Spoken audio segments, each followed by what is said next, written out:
ඔව් ආදරණීය දරුදරියනි අපි ගියවර පාඩම් ඒකකයෙන් සාකච්ඡා කරන්න යෙදුණා ව්‍යවසායකත්ව ක්‍රියාවලිය. ව්‍යවසායකත්ව ක්‍රියාවලිය කියන්නේ ව්‍යවසායකත්වයේ හાર્ට් එක හදවත වශයෙන් සලකන ඒකකය. අපි එහිදී සාකච්ඡා කරා ව්‍යවසායකත්වය කියන්නේ තනි ක්‍රියාවක් නෙවෙයි. තනි එන්නත එක් කාර්යයක් නොවේ. එකට බැඳුණු සමීප ක්‍රියාකාරකම් සමූහයක එකතුවක්.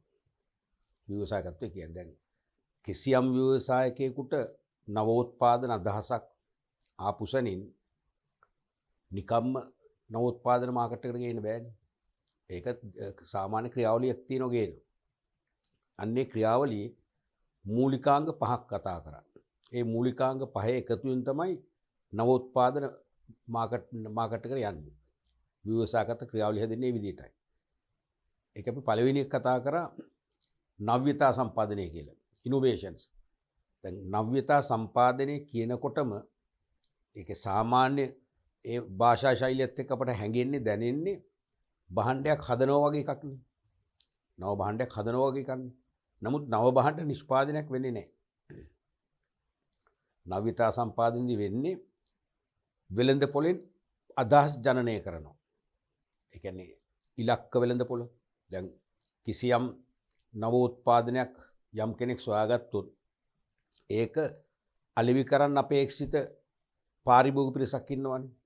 කිසියම් අලෙවිකරුවෙක් තමන්ගේ නිෂ්පාදිතයක් අලෙවි කිරීමට තෝරගත්ත නැත්නම් අරමුණු කරගත්ත නැත්නම් හිතාගත්ත පාරිභෝගික පන්තියක් ඉන්නවා. ඒක තමයි අපි කලින් ඉගෙන ගත්ත ඉලක්ක වෙළඳ පොළ කියලා. ටාගට් මාකට් කියලා. අන්නේ ඉලක්ක වෙළඳ පොළෙන් අදහස් ජනනය කරනවා. දැන් අපි හිතමු කුඩා ළමුන්ට අවශ්‍ය රස කැවිලි වර්ගයක්, චොක්ලට් වර්ගයක් වෙන්න පුළුවන්. නැත්තම් ටෝයි එකක්, නැත්තම් සෙල්ලම් භාණ්ඩයක් වෙන්න පුළුවන් අනුතෙන් හොයාගත්තේ. ඒක වැඩිහිටියන්ට දීලා හරියන්නේ නැහැ. කුඩා ළමුන්ටම තමයි ඒක බිස්නස් අයිඩිය එක දෙන්න ඕනේ. දීලා ඒගොල්ලන්ගේ අදහස් ගන්න ඕනේ.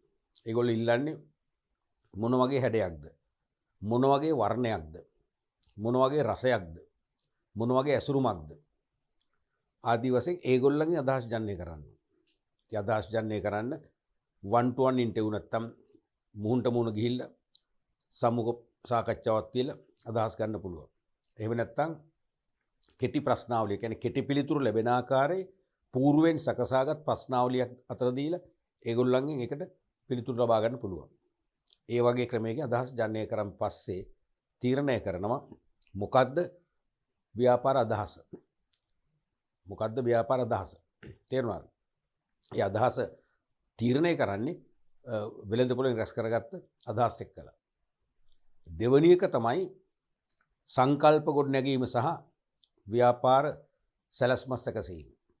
මේ සංකල්පය කියන්නේ ඉලක්ක වෙළඳ පොළෙන් අවශ්‍ය තොරතුරු ලබා ගත්තට පස්සේ තීරණය කරනවා මොන වගේ ව්‍යාපාරික අදහසක්ද අපි ගෙනියන්නේ. දැන් රස කැවිලි කියනකොට රස කැවිලි මොන වගේ ස්වරූපෙන්ද ගෙනියන්නේ. සෙල්ලම් භාණ්ඩයක් නම් මොන වගේ ස්වභාවයේ සෙල්ලම් භාණ්ඩයක්ද ගෙනියන්නේ කියලා හරියටම තීරණය කරනවා. ඒක තමයි සංකල්පය ගොඩනගනවා කියන්නේ. ඒත් එක්කම ව්‍යාපාර සැලැස්මක් සම්පාදනය කරනවා.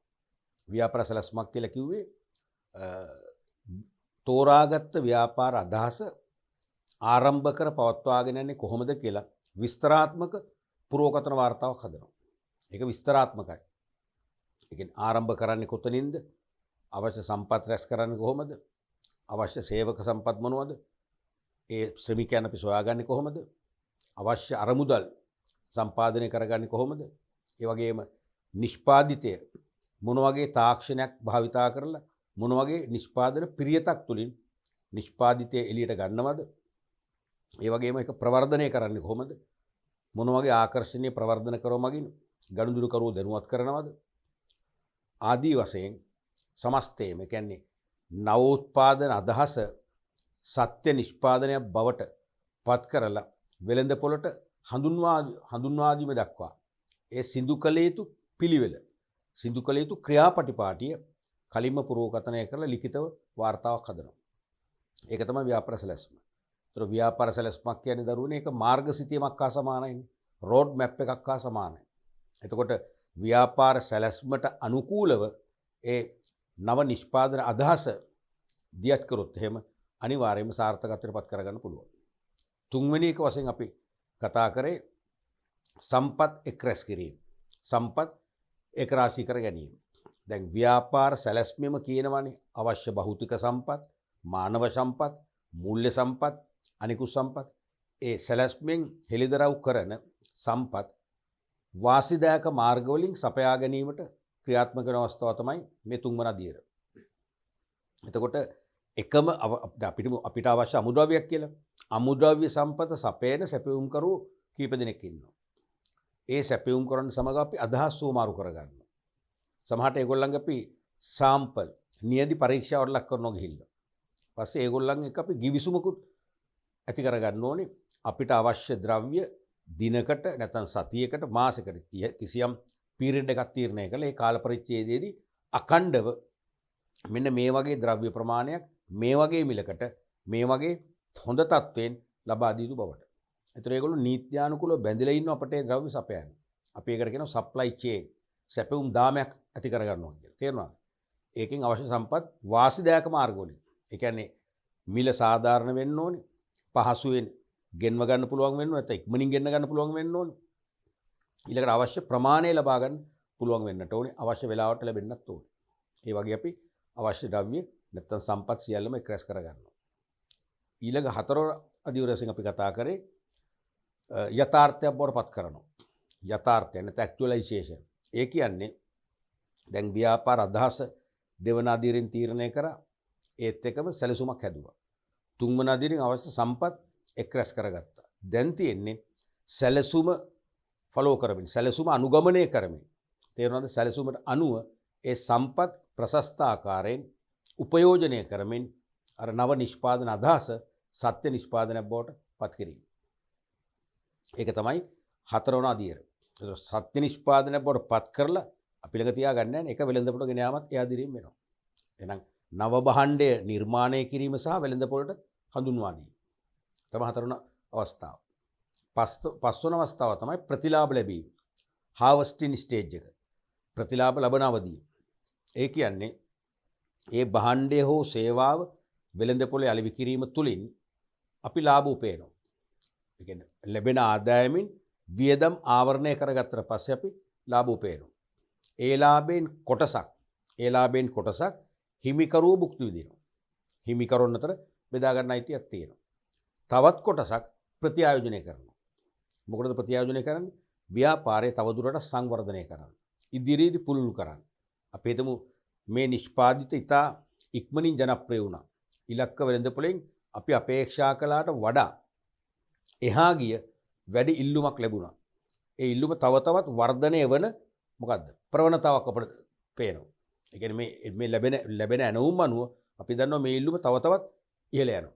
එහෙනම් අපි අනිවාර්යයෙන්ම නව කම්මල් ඉදි කරන්න වෙයි. තියෙන කම්හල ප්‍රසාරණය කරන්න වෙයි.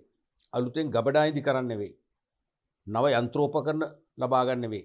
අලුතෙන් තාක්ෂණය ආදේශ කරගන්න වෙයි. අලුතෙන් සේවකව බඳව ගන්න වෙයි. සේවකයන්ට පුහුණුවක් දෙන්න වෙයි. අන්නේ සඳහා තමයි ප්‍රත්‍යායෝජනය කරන්නේ ලාභෙන් කොටස.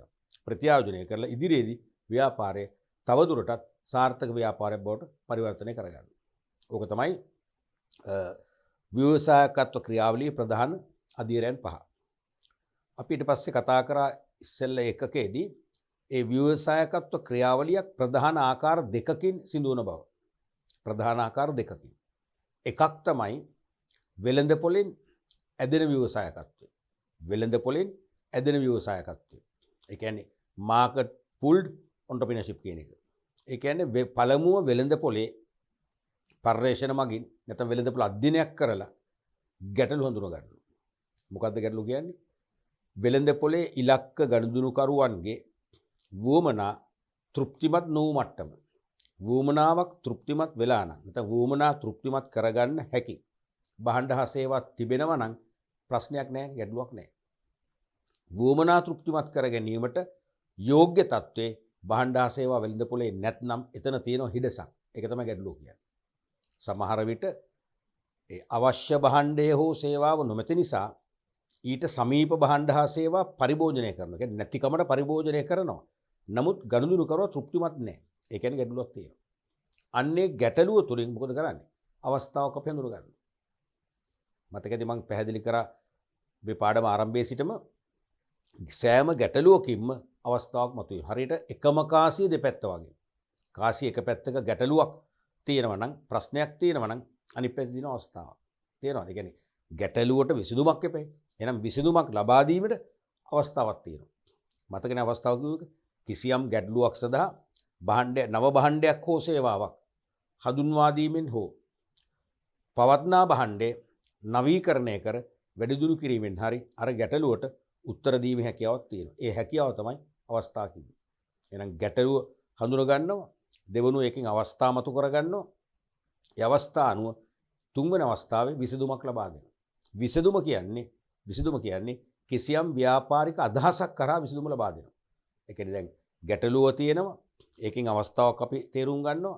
ඒ අවස්ථාවට උචිත ව්‍යාපාරික අදහසක් නැත්නම් නව භාණ්ඩයක් නැත්නම් පවත්නා භාණ්ඩයම වැඩිදුණු කර හඳුන්වා දීමක් වැනි ව්‍යාපාර අදහසක් එළියට ගන්නවා. ඒ අදහස දියත් කිරීමේ අවසන් ප්‍රතිඵලය මොකද වෙන්නේ? ප්‍රශ්නෙට විසඳුමක් ලැබෙනවා.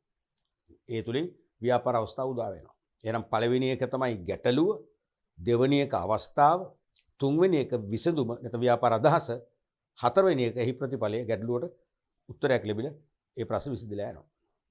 ඒක තමයි පළවෙනි ආකාරය. ව්‍යවසායකත්වයක් ක්‍රියාත්මක වෙන්න පුළුවන් දෙවන ආකාරය තමයි නිෂ්පාදිත මගින් තල්ලු වන ව්‍යවසායකත්වය. නිෂ්පාදිත මගින් තල්ලු වන ව්‍යවසායකත්වය. product driven entrepreneurship. ඒකෙදී දැන් ඉස්සෙල්ල ක්‍රියාකාරීත්වය ඇති වෙන්නේ වෙළඳ පොලෙන්නේ. මොකද වෙළඳ පොලෙන් තමයි ප්‍රශ්න හඳුනගන්නේ. පුද්ගලයන්ගේ වුමනා ඉෂ්ට වෙනවද? ඉෂ්ට වෙන තරම් ප්‍රමාණවත් භාණ්ඩ හා සේවාවක් තියෙනවද නැද්ද කියලා වෙළඳ පොළ අධ්‍යයනය කරන්නේ. එහෙනම් එතන පටන් ගන්න වෙළඳ පොලෙන්. මේ දෙවන ක්‍රියාකාරීත්වය පටන් ගන්න වෙළඳ පොලෙන් නෙවෙයි කම්හලෙන්. කම්හල කියන්නේ නිෂ්පාදකයාගේ නැත්තම් ව්‍යාපාරේ. ඒ කියන්නේ ව්‍යාපාරිකයා පළමුව භාණ්ඩයක් සැලසුම් කරනවා. භාණ්ඩයක් හෝ සේවයක් නිපදවන්න සැලසුම් කරනවා. සැලසුම් කරලා ඒ කියන්නේ කෙලින්ම ව්‍යාපාරික අදහස මුලින්ම ව්‍යාපාරික අදහස ඇති කරගන්නවා. අදහස ඇති කරගෙන අදහස තුළින් මොකද කරන්නේ? අවස්ථා හොයාගන්න යනවා. ඒ කියන්නේ මම අලුතෙන් භාණ්ඩයක් නිෂ්පාදනය කරනවා. නිෂ්පාදනය කරලා ඒකට විකුණා ගැනීමට වෙළඳපොළ අවස්ථා දෙවනුව හොයනවා. එහෙම අවස්ථා ලැබුණොත් වෙළඳපොලේ ප්‍රශ්න වලට මොකද වෙන්නේ? විසඳුමක් ලැබෙනවා. එහෙනම් ඒකේ ඒ දෙවන අවස්ථාවේ ක්‍රියාකාරීත්ව විභාගෙට කීපවරයක් මැහුවා වාස්තවික ප්‍රශ්න යටතේ අර නිශ්චිත පිළිතුරු සපයන හෝ හිස්තැන් පුරවන ප්‍රශ්න යටතේ එහෙම ආවොත් නැවත ලියන්න තියෙන්නේ විසඳුම නැත්නම් අදහස. මුලින්ම අදහස, ව්‍යාපාර අදහස අවස්ථාව විසඳුම. අදහස අවස්ථාව විසඳුම. ඒ මුලින් අපි ව්‍යාපාර අදහස ක්‍රියේට් කරනවා. මෙන්න මේ වගේ භාණ්ඩයක් හෝ සේවයක් මාකට් එකට දිය යුතුයි කියලා. ඒකෙන් ඊට පස්සේ අපි වෙළඳපොළ අවස්ථා හොයාගන්න යනවා. තේරෙනවද? එහෙනම් අදහස අවස්ථාව ලැබුණොත් අනිවාර්යයෙන්ම වෙළඳපොළට නැත්නම් වෙළඳපොළ වුමනාවලට ස්ථිර විසඳුමක් ලැබෙනවා. එහෙනම් තුන්වෙනි එක තමයි විසඳුම. නමුත් අර වෙළඳපොළෙන් ඇදෙන ව්‍යවසායකත්වය දෙන්නේ ගැටලුව, අවස්ථාව, අදහස, විසඳුම. මතකනේ? ගැටලුව, අවස්ථාව, අදහස, විසඳුම. නමුත් නිෂ්පාදිත මගින් තල්ලු වන ව්‍යවසායකත්වය වෙන්නේ මුලින්ම අදහස, අවස්ථාව, විසඳුම. අන්න ඒක හොඳට මතක තියාගන්න. ඔක විභාගයේ නිරන්තරයෙන්ම වාස්තවික ප්‍රශ්න පත්‍රයේ තුල වාස්තවික ප්‍රශ්න අතර දෝලණය වන ජීවමාන වෙන ප්‍රශ්නයක්. පැහැදිලිනේ? අපි අද කතා කරන්න යන්නේ මේ පාඩම් මේකකෙන් ව්‍යවසායකත්ව ඊළඟ අදියර රටක ව්‍යවසායකත්ව සංවර්ධනය සඳහා ඉවහල් වන සාධක.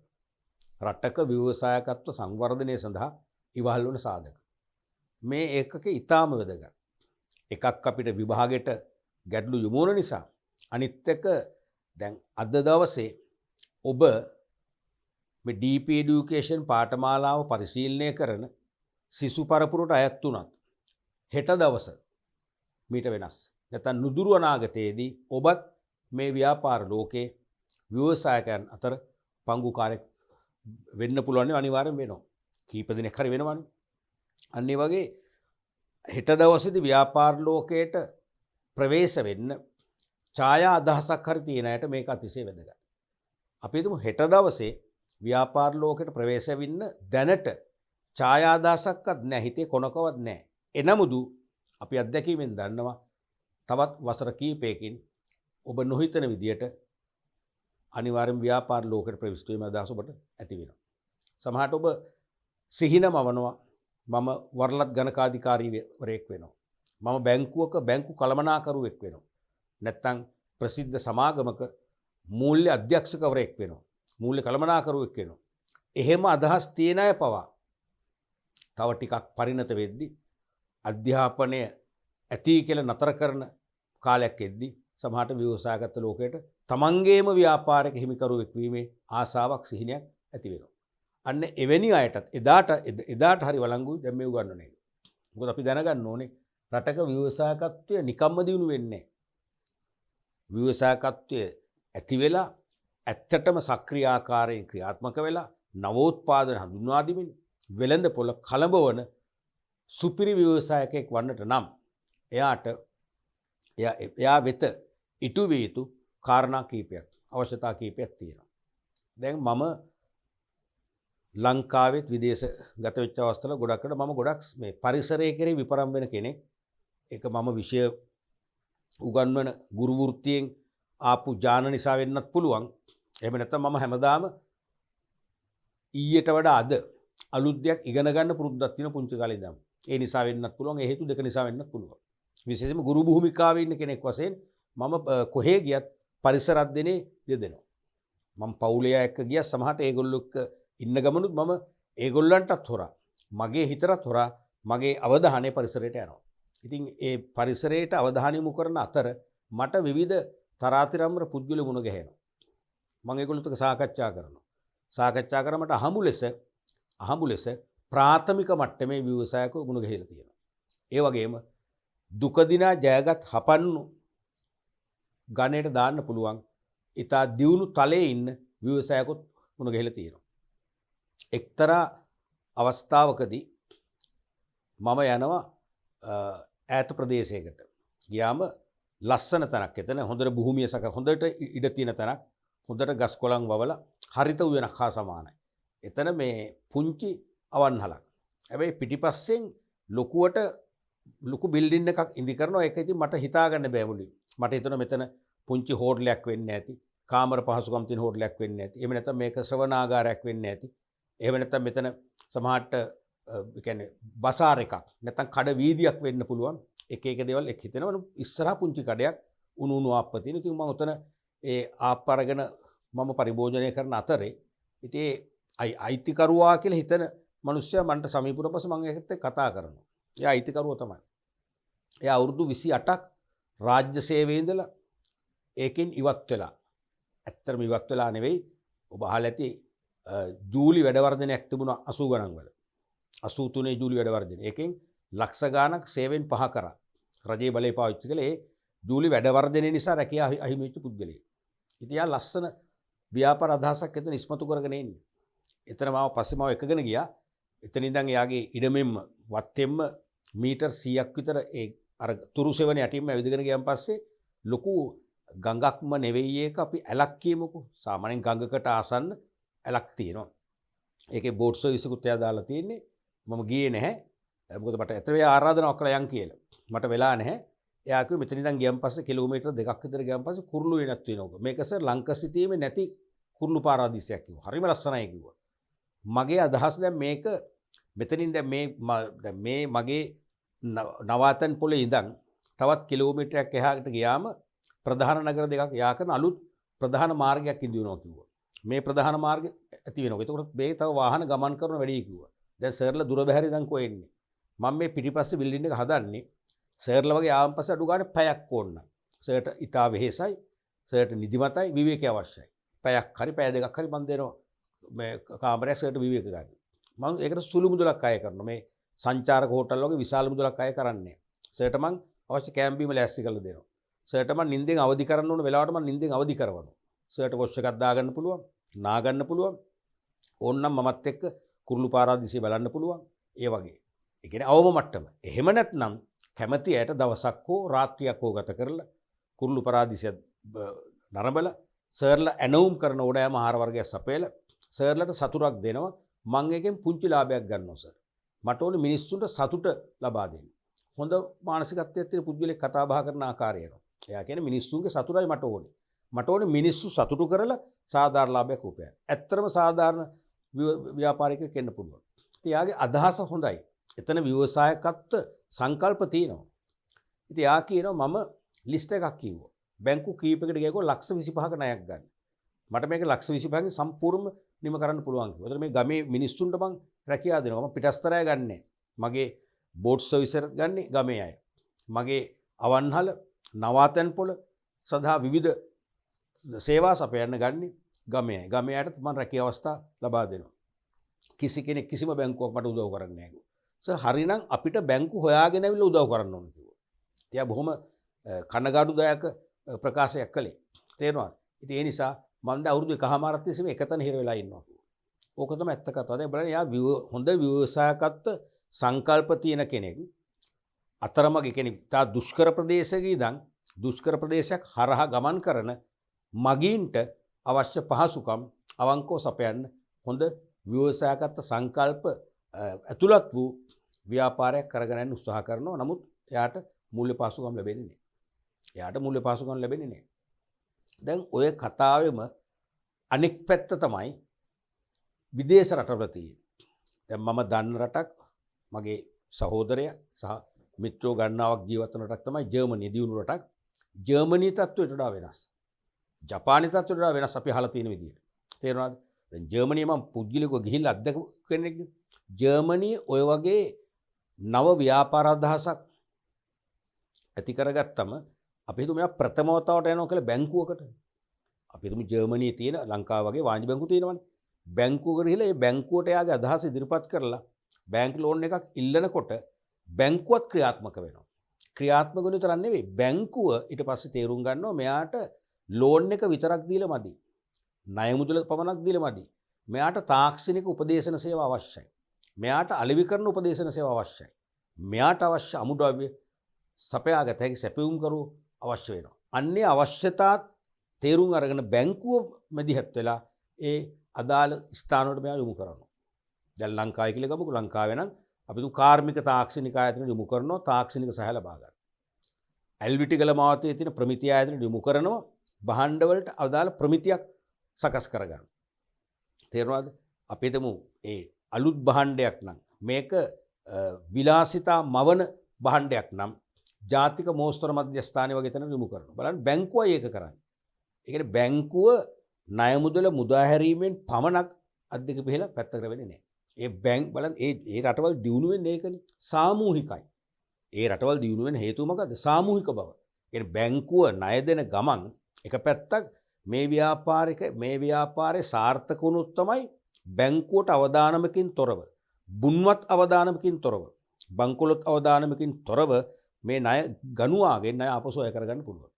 ඒ නිසා හෝ බැංකුව මේ ව්‍යාපාරය ආරම්භ කර සාර්ථකත්වයට පත් වෙන්න අවැසි සියලු සේවාවලට උදව් කිරීමේ වගකීමක් තියෙනවා. සමාජ වගකීමක් තියෙනවා. ඒ ජර්මනි බැංකුවේ ඒ තත්ත්වය ක්‍රියාත්මක වෙනවා. තේරුණාද?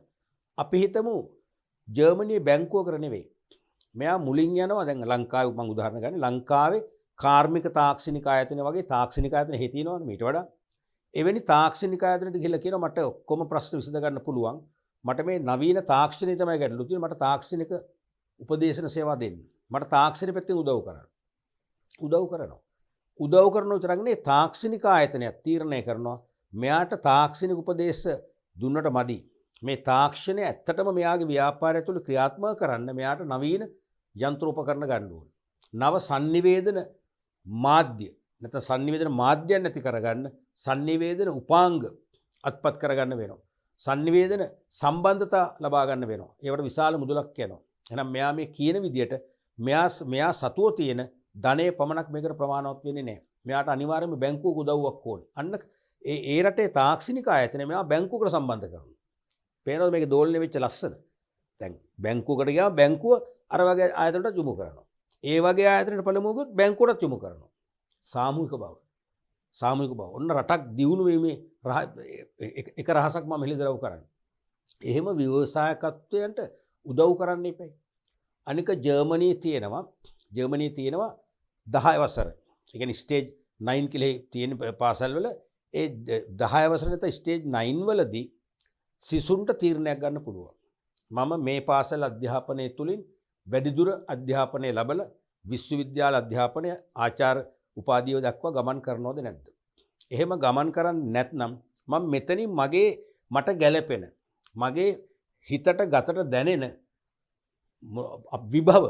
විභව වෘත්තිමය අවස්ථාවකට විභව කියන්නේ මම නුදුරු අනාගතයේදී පත් වෙන්න පුළුවන් වෘත්තිමය පැත්තක් තියෙන්න පුළුවන්. මම කැමති. තේරෙනවද? අන්නේ වෘත්තිමය පැත්තට යනවාද? නම් ඒවට සම්බන්ධ පාසලට යමු වෙනවා. ඒතර ඒ පාසල් රට පුරා තියෙනවා. තමන් කැමති අපි හිතමු තොරතුරු තාක්ෂණ පැත්තෙන් දියුණුවක් ගන්න කියලා තොරතුරු තාක්ෂණ පැත්තට යන පාඨමාලා තියෙනවා. තමන් කැමති අපි හිතමු වායු සමනය කිරීම සම්බන්ධයෙන් විශේෂඥතාවයක් අරගෙන වායු සමන පහසුකම් විවිධ වූ ව්‍යාපාර සපයන ඒ පැත්තෙන් යන්න පුළුවන්. දැන් එක එක පැතිවලට තියෙනවා තමන්ගේ කැමැත්ත. එහෙම ඒ කියන්නේ ඒ රටේ ප්‍රාථමික මට්ටමේ ඉඳන් ඒ කියන්නේ ශිෂ්‍ය භාවයේ ඉන්න කාලේ ඉඳන් අතරමං කරන්නේ. ඒගොල්ලන්ට හොඳ මාවත් විවර කරනවා. ඒ නිසා ව්‍යවසායකින් වශයෙන් නැගී සිටින්න හොඳ පසුබිමක් ඒ රටේ හදලා තියෙනවා. ගොඩක් රටවල ওই තත්ත්වය තියෙනවා.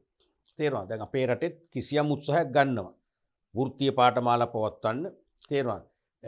වෘත්තීය පුහුණු අධිකාරිය කියලා එකක් පිහිටුවෙව්වා. ඒකේ ශාඛා පිහිටෙව්වා ලංකාව පුරා. ඒකේ පාඨමාලා කීපයක් ස්ථාපිත කරා. ඒකේ අර වගේ වැඩිදුර අධ්‍යාපනයක් මට ලබන්න බෑ. නැත්නම් වැඩිදුර අධ්‍යාපනයක් මට අවශ්‍ය නැහැ කියන මානසිකත්වයේ ඉන්න අයට පාසලෙන් ඉවත් වෙලා ඒ වෘත්තීය පුහුණු අධිකාරිය වෘත්තීය පුහුණු මධ්‍යස්ථාන වලට එහෙම නැත්නම් නිපුණතා සංවර්ධන අමාත්‍යාංශයෙන් පැවැත්වූ නිපුණතා සංවර්ධන මධ්‍යස්ථාන වලට ගිහිල්ලා පාඨමාලාවක් හදාරන්න පුළුවන්. ඉතින් ඒකෙදි ප්‍රශ්නේ අපේ රටේ ඒක තවමත් ඒක හරි අවබෝධයකින් කරන්නේ නැහැ කියලා මම දකින්නේ. මෙන්න මේ උදාහරණය. මගේ එක්තරා ඥාති ගෙදරකට ගියන් පස්සේ මං අහනවා ඒ ගෙදර ඉන්න මල්ලිකෝ කියලා. දැන් එයා යනවනේ මේ වෘත්ති පුහුණු අධිකාරියට. මේ තාත්තා නම් කැමතිම නැහැ තාත්තකව ඉගෙන ගන්න කියලා. මොකද්ද ඒක කියලා වඩු කාර්මික පාඨමාලාවක්ද මොකද්ද කරනවා? වඩෙක් කරන්නේ අපි මෙයාට ඉගෙනුවේ. අන්න මානසිකයි. වඩෙක් කරන්නද මෙයාට ඉගෙනුවේ. දැන් බලන්න එතන ඒ වරද එකක් තමයි දෙමව්පියන්ගේ තියෙන වැරදි ආකල්ප. දෙමව්පියෝ දැනගන්න මෙයා ඉගෙන ගන්න කැමති නැහැ. මෙයා කැමති මේ පැත්තේ. එහෙනම් ඒ පැත්තෙන් ගිහලා යාට මහා පරිමාණ දැවැන්ත ව්‍යාපාරික හිමිකරුවෙක් වෙන්න පුළුවන්. එයා වඩු කාර්මික ශිල්පියෙක් වුණාම සමහරට එයා මේ සාමාන්‍ය සාම්ප්‍රදායික වඩු කර්මාන්තේ නෙවෙයි. ඒ වඩු කර්මාන්තය තුලින් එයා සමහරට ලෝකයේ විශ්මයට පත් කරන විශ්මයේ දනවන අලුත් ගෘහ භාණ්ඩ නිර්මාණය කරන්න පුළුවන්. අපි එහෙම හිතන්නේ නැහැනේ. කියන්නේ වඩෙක් කරන්න නෙවෙයි තාත්තා උත්සාහ කරේ මෙයා. බලන්න කියන විදිය. ඉතින් ඒක මං කියන්නේ පාඨමාලා මෙහෙවන ආයතනයත් වැරදි. ඒකට දාන්න ඕනේ ඒකට වඩා ආකර්ෂණීය නමක්. වඩු කාර්මික පාඨමාලාවකම අර වගේ ආකල්පයක් එනවනේ. ඊට වඩා වෙනස් ආකර්ෂණීය නමක් දාන්න පුළුවන් උකට. තේරෙනවද? එහෙම නැත්නම් අපි තුමු උදාහරණයක් වශයෙන් දාන්න පුළුවන් කියලා අධිතාක්ෂණික ගෘහ භාණ්ඩ නිෂ්පාදනය. නැත්නම් අධිතාක්ෂණික ගෘහ නිර්මාණ සේවාව. මොකක් හරි වගේ ආකර්ෂණීය එකක් දාලා අර මේ අපි වඩෙක් කරනවා. බලන්න අපි මේ සමාජයේ තියෙන වැරදි මත, වැරදි ආකල්ප. අන්නේ වැරදි ආකල්පයක් සමාජයට පෝෂණය කරන්න බැරි වෙන ආකාරයෙන් මේ පාඨමාලාවල නම පව වෙනස් කරන්න. තේරුණාද? ඒ නිසාම ටික කාලයක් ඒවට ශිෂ්‍යෝ යනවා. මාසයක් දැක් වැඩ කරනවා. ගෙවල් වලින් අපි කියනවා බරබරේ දානවා කියන්නේ. ගෙවල් වලින් කැමැත්තක් නැහැ. එක එකව කියනවා. නෝක්කඩු කියනවා ඉගෙන ගත්තා නම් උඩට හොඳ නැද්ද? හැමදාම යනවා මොකද්ද ඔක තියෙන සුගතිය? එහෙමනේ. තේරෙනවද? එහෙම උනම් පස්සේ ශිෂ්‍යයා මොකද අන්තිමට අධ්‍යාපනය ලැබුවෙත් නැහැ. අර වෘත්ති පාඨමාලා කරෙත් නැහැ. ඒ නිසා රටක ව්‍යවසායකත්වයේ දියුණු කරන්නට නම් අනිවාර්යයෙන්ම හොඳ පසුබිමක් නිර්මාණය වෙන්න ඕන. ඒ දැන් ලංකාවේ පවා දිනපතා අලුත් ව්‍යවසායකයෝ එනවා. හොඳම උදාහරණය තමයි කොවිඩ් වසංගතයත් එක්ක මිනිස්සුන්ගේ සෞඛ්‍ය ආරක්ෂා කරගන්න මොනතරම් නිර්මාණ ආවද විශේෂයෙන්ම දෑත් පිරිසිදු කරගන්න පහසු උපකරණ නිර්මාණය කළේ නැද්ද? මෙතෙක් ලංකාව අපි පාවිච්චි නොකරපු දැකපු නැති අලුත් නිර්මාණ මේ පුංචි ගම්වල තරුණයෝ ඒ වගේම වැඩිහිටියෝ නිර්මාණය කළේ නැද්ද? ව්‍යවසායකයෝ. අනිවාර්යයෙන්ම ව්‍යවසායකයෝ. තේරුණාද? ඒ නිසා මම කියන්නේ ලංකාවේ ව්‍යවසායකයෝ බිහි වෙනවා.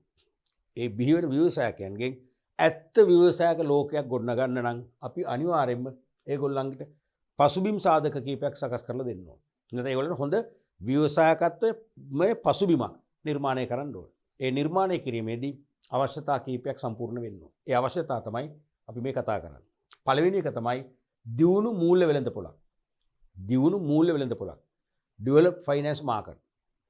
මේ මූල්‍ය වෙළඳපොළ කියන්නේ 아무තු දෙයක් නෙවෙයි. අපි ඉස්සරහට බැංකු පාඩමකදී අපි කතා කරනවා මූල්‍ය වෙළඳපොළ ෆයිනෑන්ස් මාකට් කියන්නේ දරුවනේ මූල්‍ය අවශ්‍යතා ඇති පුද්ගලයින්ට මෙන්ම ව්‍යාපාරිකයන්ට තමන්ට අවශ්‍ය මූල්‍ය පහසුකම් සපයා දෙනු ලබන මූල්‍ය ආයතන පද්ධතියක් තමයි මූල්‍ය වෙළඳපොළක් කියන්නේ. සාමාන්‍යයෙන් වෙළඳපොළක් කියවම දෙපැත්තක් තියෙනවනේ. ගැනුම්කරු විකුණුම්කරු. නමුත් මූල්‍ය වෙළඳපොළේ අපි හයිලයිට් කරන්නේ එක පැත්තයි. මොකද මූල්‍ය සැපයුම්කාර ආයතන විතරයි. මොකද ණය ගන්න ලක්ෂ ගාණක් අය පොලිං ගහලා ඉන්නවා.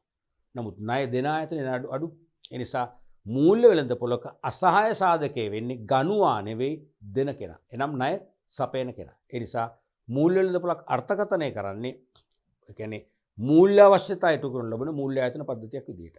ලංකාවෙත් මූල්‍ය වෙළඳපොළක් තියෙනවා. වාණිජ්‍ය බැංකු තියෙනවා. සංවර්ධන බැංකු තියෙනවා. ග්‍රාමීය බැංකු තියෙනවා. ඉතිරි කිරීමේ බැංකු තියෙනවා. තේරුණාද?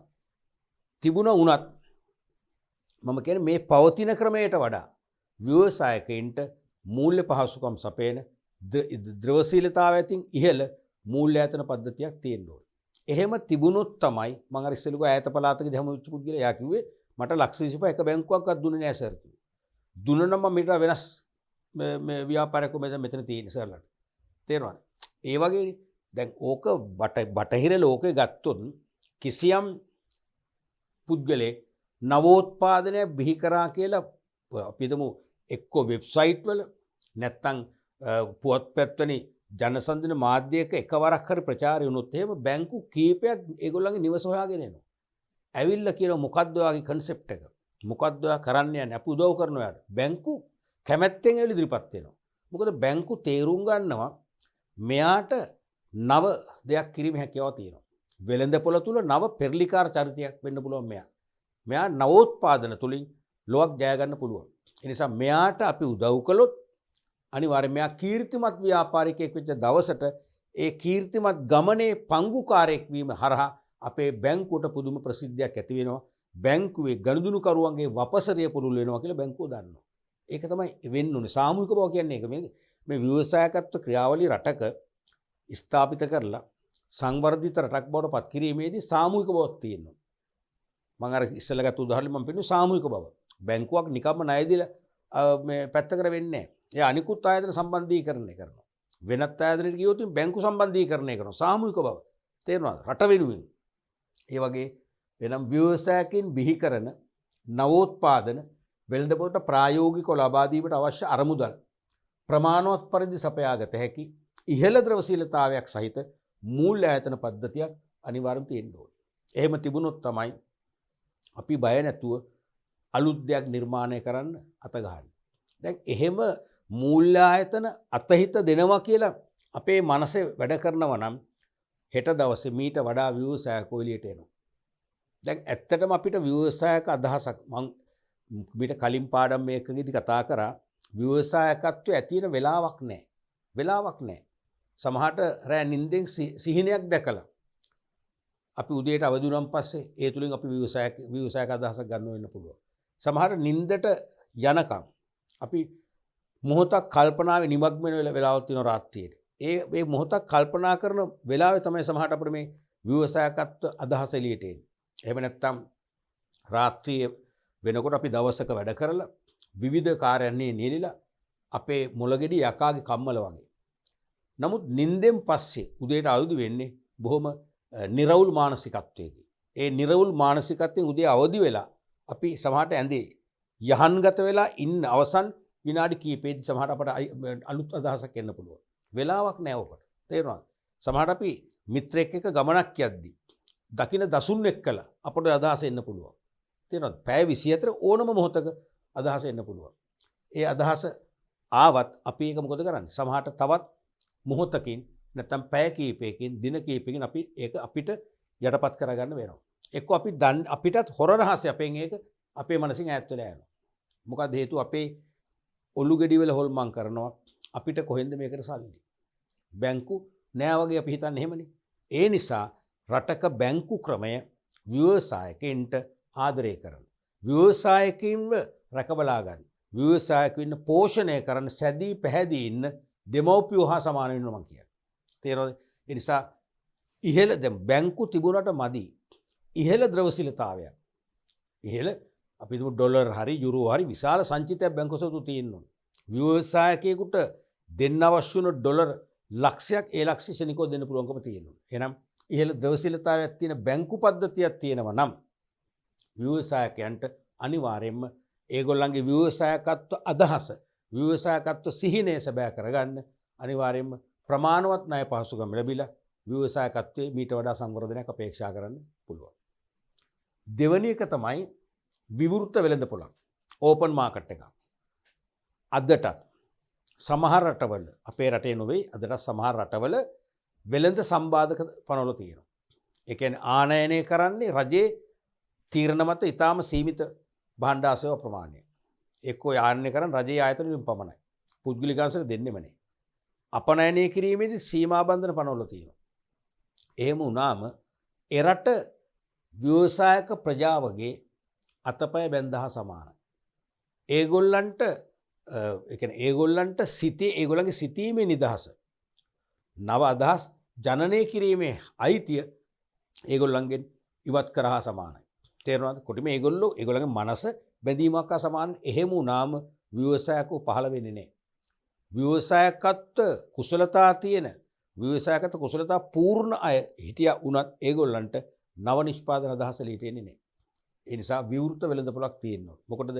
තමන් අලුතෙන් සොයාගන්න නිමෙවුම් අදහස සත්‍ය නිමෙවුමක් බවට පත් කළාට පස්සේ ඊටාම පහසුවෙන් බාධාවකින් තොරව දේශීය හෝ විදේශීය වෙළඳපොළ තුල අලෙවි කර ගැනීමේ නිදහස තියෙනවා. එවන් නිදහසක් තියෙනකොට තමයි ව්‍යවසායකයා පිපිදුණු ව්‍යවසායකයෙක් බවට පත් වෙන්නේ. විජිලන්ට් ඔන්ටර්ප්‍රෙනර් කෙනෙක් බවට පත් වෙන්නේ. ඒ පිපිදුණු ව්‍යවසායකයෙක් වුණොත් තමයි එයා හෙට දවසෙත් අලුත් ව්‍යාපාරික අදහසක් ජනනය කරන්නේ. ඊළඟ දවසෙත් ජනනය කරන්නේ. ඒක නිකන් දාමයක් වගේ නොකඩෙන නොනවතින දාමයක් වගේ. නොනවතින ව්‍යවසායකත්ව මෙහෙවරකය දෙන්න එයා අනිවාර්යයෙන්ම ස්වයංක්‍රීය තල්ලුවීමක් වෙනවා. හැබැයි ඕපන් මාකට් එක පේන්න ඕනේ. එයාට පේන්න ඕනේ, දැනෙන්න ඕනේ, හැඟෙන්න ඕනේ. මම බිහි කරන සාධාරණ වූ නව නිෂ්පාදිතයක් පහසුවෙන් මට අපේ රටේ අලෙවි කරගන්න පුළුවන්. අපේ රටෙන් බැරි නම් අතිරික්තයක් මට හදන්න පුළුවන් නම් මට ගෝලීය වෙළඳපොළ තුල රටවල් කීපයකට අලෙවි කරන්න පුළුවන්. අන්න එයා ස්වයංක්‍රීයව අභිප්‍රේරණය වෙනවා අලුත් නිෂ්පාදන බිහි කරන්න. එහෙම විවෘත වෙළඳපොළ ප්‍රතිපත්තියක් නැත්නම් එයාගේ මනස අනිවාර්යයෙන්ම එයා විසින්ම සමහරට බැඳ ගන්නවා. නැත්නම් ව්‍යවසායකත්වමය මානසිකත්වයෙන් මොකද වෙන්නේ? හොර රහසෙම ඉවත් වෙලා යනවා. දේශීය මෙන්ම විදේශීය වෙළඳපොළට නව නිමෙවුම් පහසුවෙන් අලෙවි කරගත හැකි වන පරිදි වෙළඳ සම්බාධක වලින් තොර වූ විවෘත වෙළඳපොළ ක්‍රමයක් පවතින්න ඕනේ. එහෙම තිබුණොත් තමයි ව්‍යවසායකයා අනිවාර්යයෙන්ම ව්‍යවසායකත්ව මානසිකත්වයෙන් විකසිත වෙන්නේ. පිපිදුණු ව්‍යවසායකයෙක් වෙන්නේ. එහෙම වුණාම ඒ පිපිදුණු ව්‍යවසායකයා ව්‍යාපාර ලෝකය ජය ගන්න ආකාරයේ තවත් පිරිසක් මොකද කරන්නේ? ආදර්ශයට ගන්නවා. තවත් පිරිසක් බලාගෙන ඉන්නවා. එහෙනම් අපි ඒ නැගියන ව්‍යවසායකයා දිහා බලලා අපිත් මොකද කරන්නේ? ව්‍යවසායකත්ව කුසලතා අප තුලත් අනිවාර්යෙන් ඇති කරගන්නවා. එහෙනම් හෙට දවසේ තවත් අලුතෙන් ව්‍යවසායකත්ව පිරිසක් රටට දායාද වෙනවා. හෙවත් රට තුල ව්‍යවසායක රැල්ලක් ක්‍රියාත්මක වෙනවා. එහෙම වුණොත් තමයි ව්‍යවසායකෝ බිහි වෙලා අලුත් නිෂ්පාදන ඇති වෙලා ඉස්සල පාඩමේදී කිව්වා වගේ නව ව්‍යාපාර නව සංවිධාන ජනනය වෙලා යටිතල පහසුකම් වර්ධනය වෙලා රටක් සංවර්ධනය වෙන්නේ. පැහැදිලිනේ? ඒ නිසා මෙන්න මේ අවශ්‍යතා දෙක සම්පූර්ණයෙන්ම ක්‍රියාත්මක වෙන රටවල් තමයි අද දියුණු කාර්මික රටවල් බවට පත් වෙලා තියෙන්නේ. ඊළඟට තුන්වෙනි සාධකය නැත්නම් තුන්වෙනි අවශ්‍යතාවය තමයි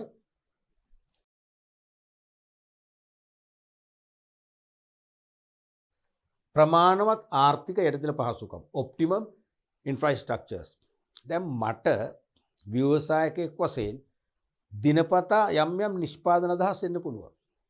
ඒක තමයි ස්වභාවය. හැමෝටම ව්‍යවසායකව වෙන්න බෑ. ඒක පිළිගන්නවා. නමුත් ව්‍යවසායකව වෙන්න පුළුවන් සෑහෙන පිරිසකට. ඒ කියන්නේ යාට සමහර උපතින්ම සහජ හැකියාව කියන්නේ අපි සහජ හැකියාවෙන්ම නවෝත්පාදන අදහස් එනවා. සහජ හැකියාවෙන්ම නවෝත්පාදන අදහස් එනවා. තේරෙනවද? දැන් අපි තුමු ගීත රචකයෙක් කියලා. ගීත රචකයෙක් කියන්නේ කවුද? දැන් මම පන්ති කාමර දේශනවලදී එක්තරා අවුරුද්දක මෑත අවුරුද්දක මම ළමයන්ගෙන් ඇහුවා ළමයි ගීත රචකයෙක් කියන්නේ කවුද කියලා. ඒ කියන්නේ ව්‍යවසායකත්ව පාඩමේ ඉන්න ගම. ව්‍යවසායකත්ව මානසිකත්වයේ ළමයා රඳවගෙන ඇහුවේ. ඉතින් කො සින්දු ලියන කෙනෙක් කියලා. මම කො සින්දු ලියන කෙනෙක් කියන්නේ කවුද? ගීත රචකයෙක්. ඉතින් එහෙම දීතර දිලා හරියන්නේ නැහැ නේ. ගීත රචකයෙක් කියන්නේ කවුද දරුවනේ? හොඳ ව්‍යවසායකයෙක්. ගීත රචකයෙක් කියන්නේ හොඳ ව්‍යවසායකයෙක්. ඔබ දන්නවා ගීතයක් කියන්නේ මොකක්ද? මොකද්ද සින්දුවක් කියන්නේ? ගීතය කියන්නේ සින්දුවක්නේ. සින්දුව කියන්නේ ගීතය. මොකද්ද ඒ කියන්නේ? ප්‍රොඩක්ට් එකක්. හොඳ නිෂ්පාදිතයක්. මිනිසුන්ව මානසිකව සුවපත් කරන හොඳ ප්‍රොඩක්ට් එකක් තමයි ගීතයක් කියන්නේ. ඔබ දන්නවා මනෝවෛද්‍යවරු. තේරෙනවද? ඒ කියන්නේ මානසික රෝගීන් සුවපත් කරන. හිත කලබලයට පත්වෙච්ච රෝගීන්ගේ හිත සංසුන් කරලා සාමාන්‍ය පුද්ගලයෙක් බවට පත් කරන වෛද්‍ය සේවා මධ්‍යස්ථානවල හොඳ ගීත ඒගොල්ලන්ට අහන්න සලස්වනවා. ඒ ගීතයත් වෛද්‍ය ප්‍රතිකාර ක්‍රමයක්. තේරුණාද? ඉතින් මම ආස කරන ගීතයට ඕගොල්ලෝ කැමති නැහැ. ඕගොල්ලන්ගේ ගීතයට මං කැමති නැහැ. ඒ නිසා අපි එකිනෙකාගේ කැමති ගීත දැන් මනෝවෛද්‍යවරයෙක් න අහනවා. ඔබගේ විනෝදාංශයෙන් ඔබ මොනවද කරන්නේ? සින්දු අහන්නේ නැද්ද? සින්දු කියන්නේ ඉතින් කියනවනේ. කවුද ඔබේ ගායකයෙක්? නම කියනවා. අන්න ඒ නම් කරන ගායකයාගේ ලස්සනම සින්දු එකක් එයාට ඇහෙන සලස්සනවා. එයා වෙනස් වෙන්න පුළුවන්. ගීත රචකයොත් ව්‍යවසායකයෝ. ඇයි? ගීත රචකයන්ට ෂණිකව පුළුවන් යමක් නිර්මාණය කරන්න. ගීත රචකයන්ට ෂණිකව යමක් නිර්මාණය කරන්න පුළුවන්. ඔබට පුළුවන් දේ කරන්න? පුළුවන් ඇති. මට නම් බෑ. මම එහෙනම් ගීතාංශෙන් ව්‍යවසායකයෙක් වෙන්නේ නැහැ කවදාවත්. තේරෙනවද? ඔබ අහලා තියෙනවා ශ්‍රේෂ්ඨ ගීත රචකයෙක් ජීවිතුන් අතර නෑ ප්‍රේමක්‍රීත් දල්විස්. වික්ටරත්නායක මහත්මයාට තනිතරුවේ සින්දු ලිපු විදිය. ත්‍රිකුණාමලේ සංගීත සම්දර්ශනයේ සහභාගී වෙලා ත්‍රිකුණාමලේ වරා ඉස්සරහ තියෙන ලස්සන කඳු ගැටේ වර අධිකාරී සංචාරක නිකේතනයේ එදා රාත්‍රී ගත කරලා තියෙනවා.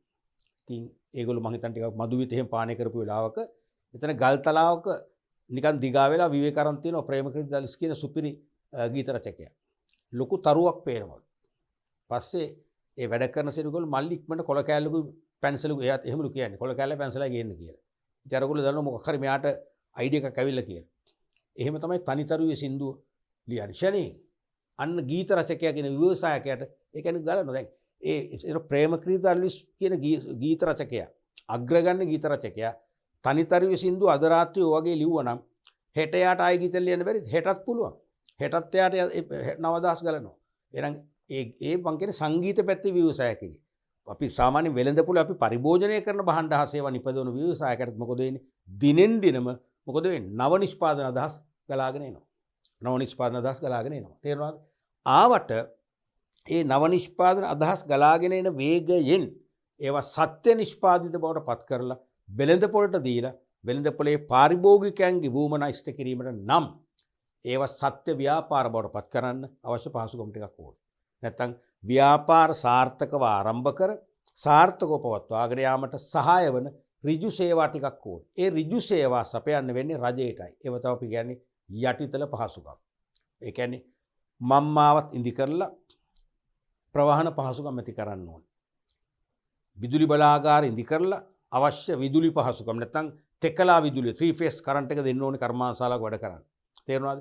සංනිවේදන මධ්‍යස්ථාන ඇති කරලා සංවේදන පහසුකම් ලබා දෙන්න ඕනේ. ගබඩා ඉදි කරලා ගබඩා පහසුකම් ලබා දෙන්න ඕනේ. රක්ෂණ සේවා ලබා දෙන්න ඕනේ. තේරුණාද? මෙන්න මේ කියන මේ උපකාරක සේවා තනි ව්‍යාපාරිකයෙකුට කරන්න බෑ. ඔබ හිතනවද ලංකාවේ ඈත පළාතක ව්‍යවසායකයෙක් බිහි වෙලා එයාට එයාගේ නිමවුම් කොළඹට එවන්න. අපි හිතමු එක්කෝ වරායෙන් නැව්ගත කරන්න නැත්තම් ගුවන්තොටුපළ වලින් ගුවන්ගත කරන්න අවශ්‍ය වුණාම එයාට තනියම ඒ ඈත පළාතෙන් අධිවේගී මාර්ගයක් හදන්න පුළුවන්. බෑ. ඒක රජය කරලා දෙන්න ඕන. එහෙනම් ප්‍රමාණවත් යටිතල පහසුකම් රජයේ මැදිහත් වීමෙන් ස්ථාපිත වෙන්නේ නැති කල ව්‍යවසායකයෝ උපංගෙයිම මේ යනවා. ඒ නිසා ව්‍යවසායකයන්ගේ නව නිෂ්පාදන අදහස නව නිෂ්පාදන සිහිනය සැබෑ කරගන්න නම් ඒගොල්ලන්ට මිනිස් සංවිධාන පිහිටුවන්න වෙනවා. කර්මාන්ත ශාලා ඉදි කරන්න ඕනේ. ගබඩා ඉදි කරන්න ඕනේ. අලෙවි මධ්‍යස්ථාන ඉදි කරන්න ඕනේ. සේවකයන්ට නවාතැන් පොළවල් ස්ථාපිත කරන්න ඕනේ. තේරුණාද? ආරක්ෂිත කුටි ඉදි කරන්න වෙනවා. මේ දේවල් කරන්න නම් අනිවාර්යෙන් බලශක්ති විදුලිය අවශ්‍යයි. මොනවා හරි බලශක්ති ප්‍රභාවයක් අවශ්‍යයි. ප්‍රවාහන පහසුකම් අවශ්‍යයි. ජල පහසුකම් අවශ්‍යයි. සංනිවේදන පහසුකම් අවශ්‍යයි.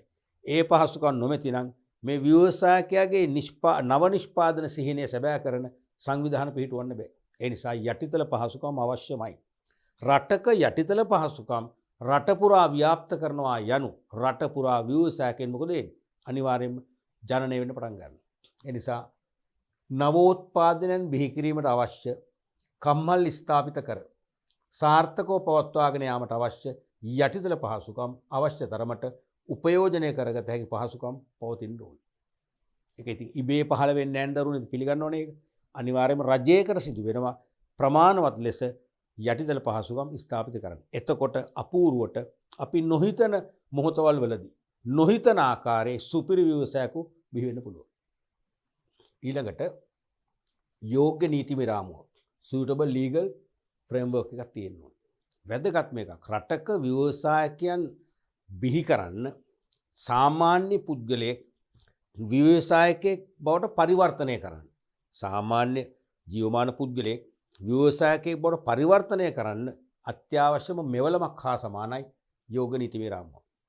ඒ කියන්නේ ව්‍යවසායකත්වයට දිරිගන්වන සුළු නීති තියෙනවා.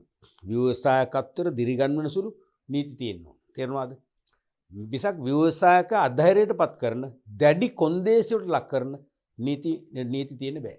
දැන් සමහර රටවල ජපානය වගේ රටවල අපි අහලා තියෙනවා ව්‍යවසායකත්ව කුසලතා සහිත අයට ඊටාම ලේසියෙන් ව්‍යාපාර ලෝකේ තරණය කරන්න පුළුවන්. මොකද ඒ අදාළ බලපත්‍ර සපයන ආයතනයක් නම් ඒ බලපත්‍රේ නිකුත් කරන ආයතනය ඒ ව්‍යවසායක ළඟට යනවා. දැන් සමහර රටවල එහෙම නෙවෙයි. ව්‍යවසායක යන්න ඕනේ ආයතන ළඟට. දවස් 3-4 රස්තියාදු වෙන්න ඕනේ. සමහර විට සමහර රටවල නම් අනිවාර්යයෙන්ම අතයටින් මුදලක් දෙන්නත් ඕනේ. ඒව ජරමර කරලා තමයි බලපත්‍රය හම්බ වෙන්නේ. සමහර රටවල මේ බලපත්‍රය ගන්න ගියාම තියෙන රස්තියාදු කිරීම නිසාම ව්‍යවසායකත් අදහසත් ඇරලා එයා සාමාන්‍ය පුද්ගලයෙක් වශයෙන් ජීවත් වෙන සදාකාලට. එහෙම වෙන්න බෑ. දැන් ජපානය වගේ දියුණු රටවල ඒ බලපත්‍ර නිකුත් කරන ආයතනේ ඇවිල්ලා බලනවා මෙයාගේ මොකද්ද බිස්නස් කන්සෙප්ට් එක. ඒ බිස්නස් කන්සෙප්ට් එකට අනාගත ව්‍යාපාර පරිසරයේ අනුව පරිසරයේ වෙනස්කම් ඇති වුණත් පවතින්න පුළුවන්ද? ජීවමාන වෙන්න පුළුවන්ද? මේක ශක්තිමත් ව්‍යාපාර අදහසක්ද කියලා බලලා ඊටාම පහසුවෙන් අඩු ලියකියවිලි සංඛ්‍යාව සම්පූර්ණ කරලා අඩු කාලයක් තුල එයාට අවශ්‍ය නීතිමය අවසර ලබා දෙනවා. ඒ වගේ මම කියන්නේ අපේ රටේ පවා නීති රාමුව හැදෙන්න ඕනේ ව්‍යවසායකයන් දිරිගන්වන සුළු ඒ කියන්නේ අවම කොන්දේසි යටතේ අවම බලපෑම් යටතේ Tamanගේ නවෝත්පාදන අදහස එළියට ගන්න පුළුවන් වුණ ආකාරයේ සරල නීති පද්ධතියක් තියෙන්නට ඕනේ. තේරුණාද? ව්‍යවසායකින්ගේ නවෝත්පාදන නීතිමය බාධාවකින් තොරව නිෂ්පාදනය කර වෙළඳපොළ ගෙන යාමට දිරිගන්වන සුළු නීති රීති ක්‍රියාත්මක වේ යුතුයි. ඒ කියන්නේ සාමාන්‍ය පුද්ගලයන්ට බලපාන නීතිය ව්‍යවසායකයන්ට සරල ආකාරයෙන් ක්‍රියාත්මක වෙනවා වෙනස් ආකාරයෙන්. තේරුණාද? ඔබ දන්නවා ලංකාවේ පවා නිදහස් වෙළඳ කලාප. කියන්නේ ශ්‍රී ලංකා යෝජන මණ්ඩලයෙන් පාලනය කරන කටුනායක බියගම කොග්ගල පල්ලේකැලේ තියෙන ආදි වශයෙන් නිදහස් වෙළඳ කලාපවල ගොඩාක් ඉන්නේ විදේශ ආයෝජකවනේ කර්මාන්තාර පවත්වාගෙන යන්නේ දේශීය ආයෝජකත් ඉන්නවා. දැන් ඒ නිදහස් වෙළඳ කලාප ඇතුළට ඇවිල්ලා දේශීය වේවා විදේශීය වේවා කර්මාන්තකරුවන් කර්මාන්ත ආරම්භ කරන්න කැමතියි. ලංකාවේ රටේ අභ්‍යන්තර නීති වලින් වෙනස් වූ ස්වාධීන වූ සරල නීති රීති තමයි ඒගොල්ලෝ ක්‍රියාත්මක වෙන්නේ. ඒ නීති රීතිත් එක වැඩ කරන්න ලේසි ඒගොල්ලන්. අන්න ඒ නිසා අපේ රටේ පවා ඒ කලාප තුල ව්‍යවසායකයන් බිහි කරන්න හොඳ තෝතන්නක් හදලා තියෙනවා. මම කියන්නේ ඒක තවදුරටත් ඒ කලාප වලින් පිටතරත් යන්න ඕනේ. ගිහිල්ලා ඒ කලාප වලින් පිටත පවා ව්‍යවසායක අදහසක් පහළ වෙච්ච කෙනෙක් යම් රාජ්‍ය බලාධිකාරියකට ගිහිල්ලා තමන්ගේ අදහස ඉදිරිපත් කර මොහොතේ සිට එයා සාර්ථකව ව්‍යාපාරයක් ආරම්භ කර පවත්වාගෙන යාම තෙක්ම එයාට නීතිමය රැකවරණයක් දෙන්න ඕන. නීතිමය සහන දෙන්න ඕන. අපි කියන්නේ කකුලෙන් අදින්න නැති වෙන්න එයාට නීතිය ලිහිල් කරලා නීතියෙන් එයාව ඉස්සරහට තල්ලු කරන්න. ඒ වගේ සරල නීති රාමුවක් ක්‍රියාත්මක වෙනවා නම් ව්‍යවසායකව අපිට ඕන තරම් ලංකාවේ බිහි වෙයි. මොකද අපි දන්න ලෝකේම ගත්තම ලෝකයේ සෑම රටකම ගත්තම ලංකාවේ තමයි හොඳම බුලට් ඉන්නේ. ලංකාවේ තමයි හොඳම උගතුන් ඉන්නේ. තේරෙනවද? ඒ නිසා ලංකාවෙන් පුළුවන් හොඳ ව්‍යවසායක අපට බිහි කරන්න. පැහැදිලිනේ? ඊළඟට ප්‍රමාණවත් සම්පත්. sufficient resources. සම්පත් තියෙන්නත් ඕනේ ඉතින්. දැන් මම නව නිෂ්පාදන අදහසක් ඇති කරගන්නවා කියන්නකෝ. උදාහරණයක් වශයෙන් අපි උපකල්පිතයක් ගමුකෝ. අපි හිතන මම අපේ රට නිතරම ජල ගැලීම් වලට ලක් වෙනවා නම් අර බංග්ලාදේශය වගේ එහෙම වෙන්න එපා. අපි බොහොම අපේ පිඹර රටක් තේරෙනවද? අපි උපකල්පනය කරමු බංග්ලාදේශ වගේ නිතර ජල ගැලීම් වලට ලක් වෙනවා. ගමනාගමනේ ඇන හිටිනවා. අනතුරුදායක වෙනවා. ඒ නිසා මම තීරණය කරනවා සැහැල්ලු ගුවන් යානයක් හදන්න.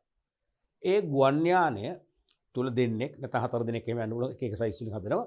ඒ ගුවන් යානය අවශ්‍ය වෙලාවට අපිට පුළුවන්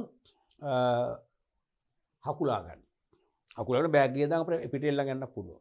ඒ කියන්නේ අපි තුමු අපිට අපි ඒ ගුවන් යානයේ අපි දුම්රියේ පොදු මගී ප්‍රවාහන බස් රථයක ලගේජ් එකක් වශයෙන් අපිට දාගෙන යන්න පුළුවන්. වරදිලාවත් ඉදිරියේ ගම් වතුරක් ආවොත් මොකද කරන්නේ අපි? දුම්රියෙන් බැස්සා අපි ගුවන් යානේ විවෘත කරගත්තා නැගලා ගියා.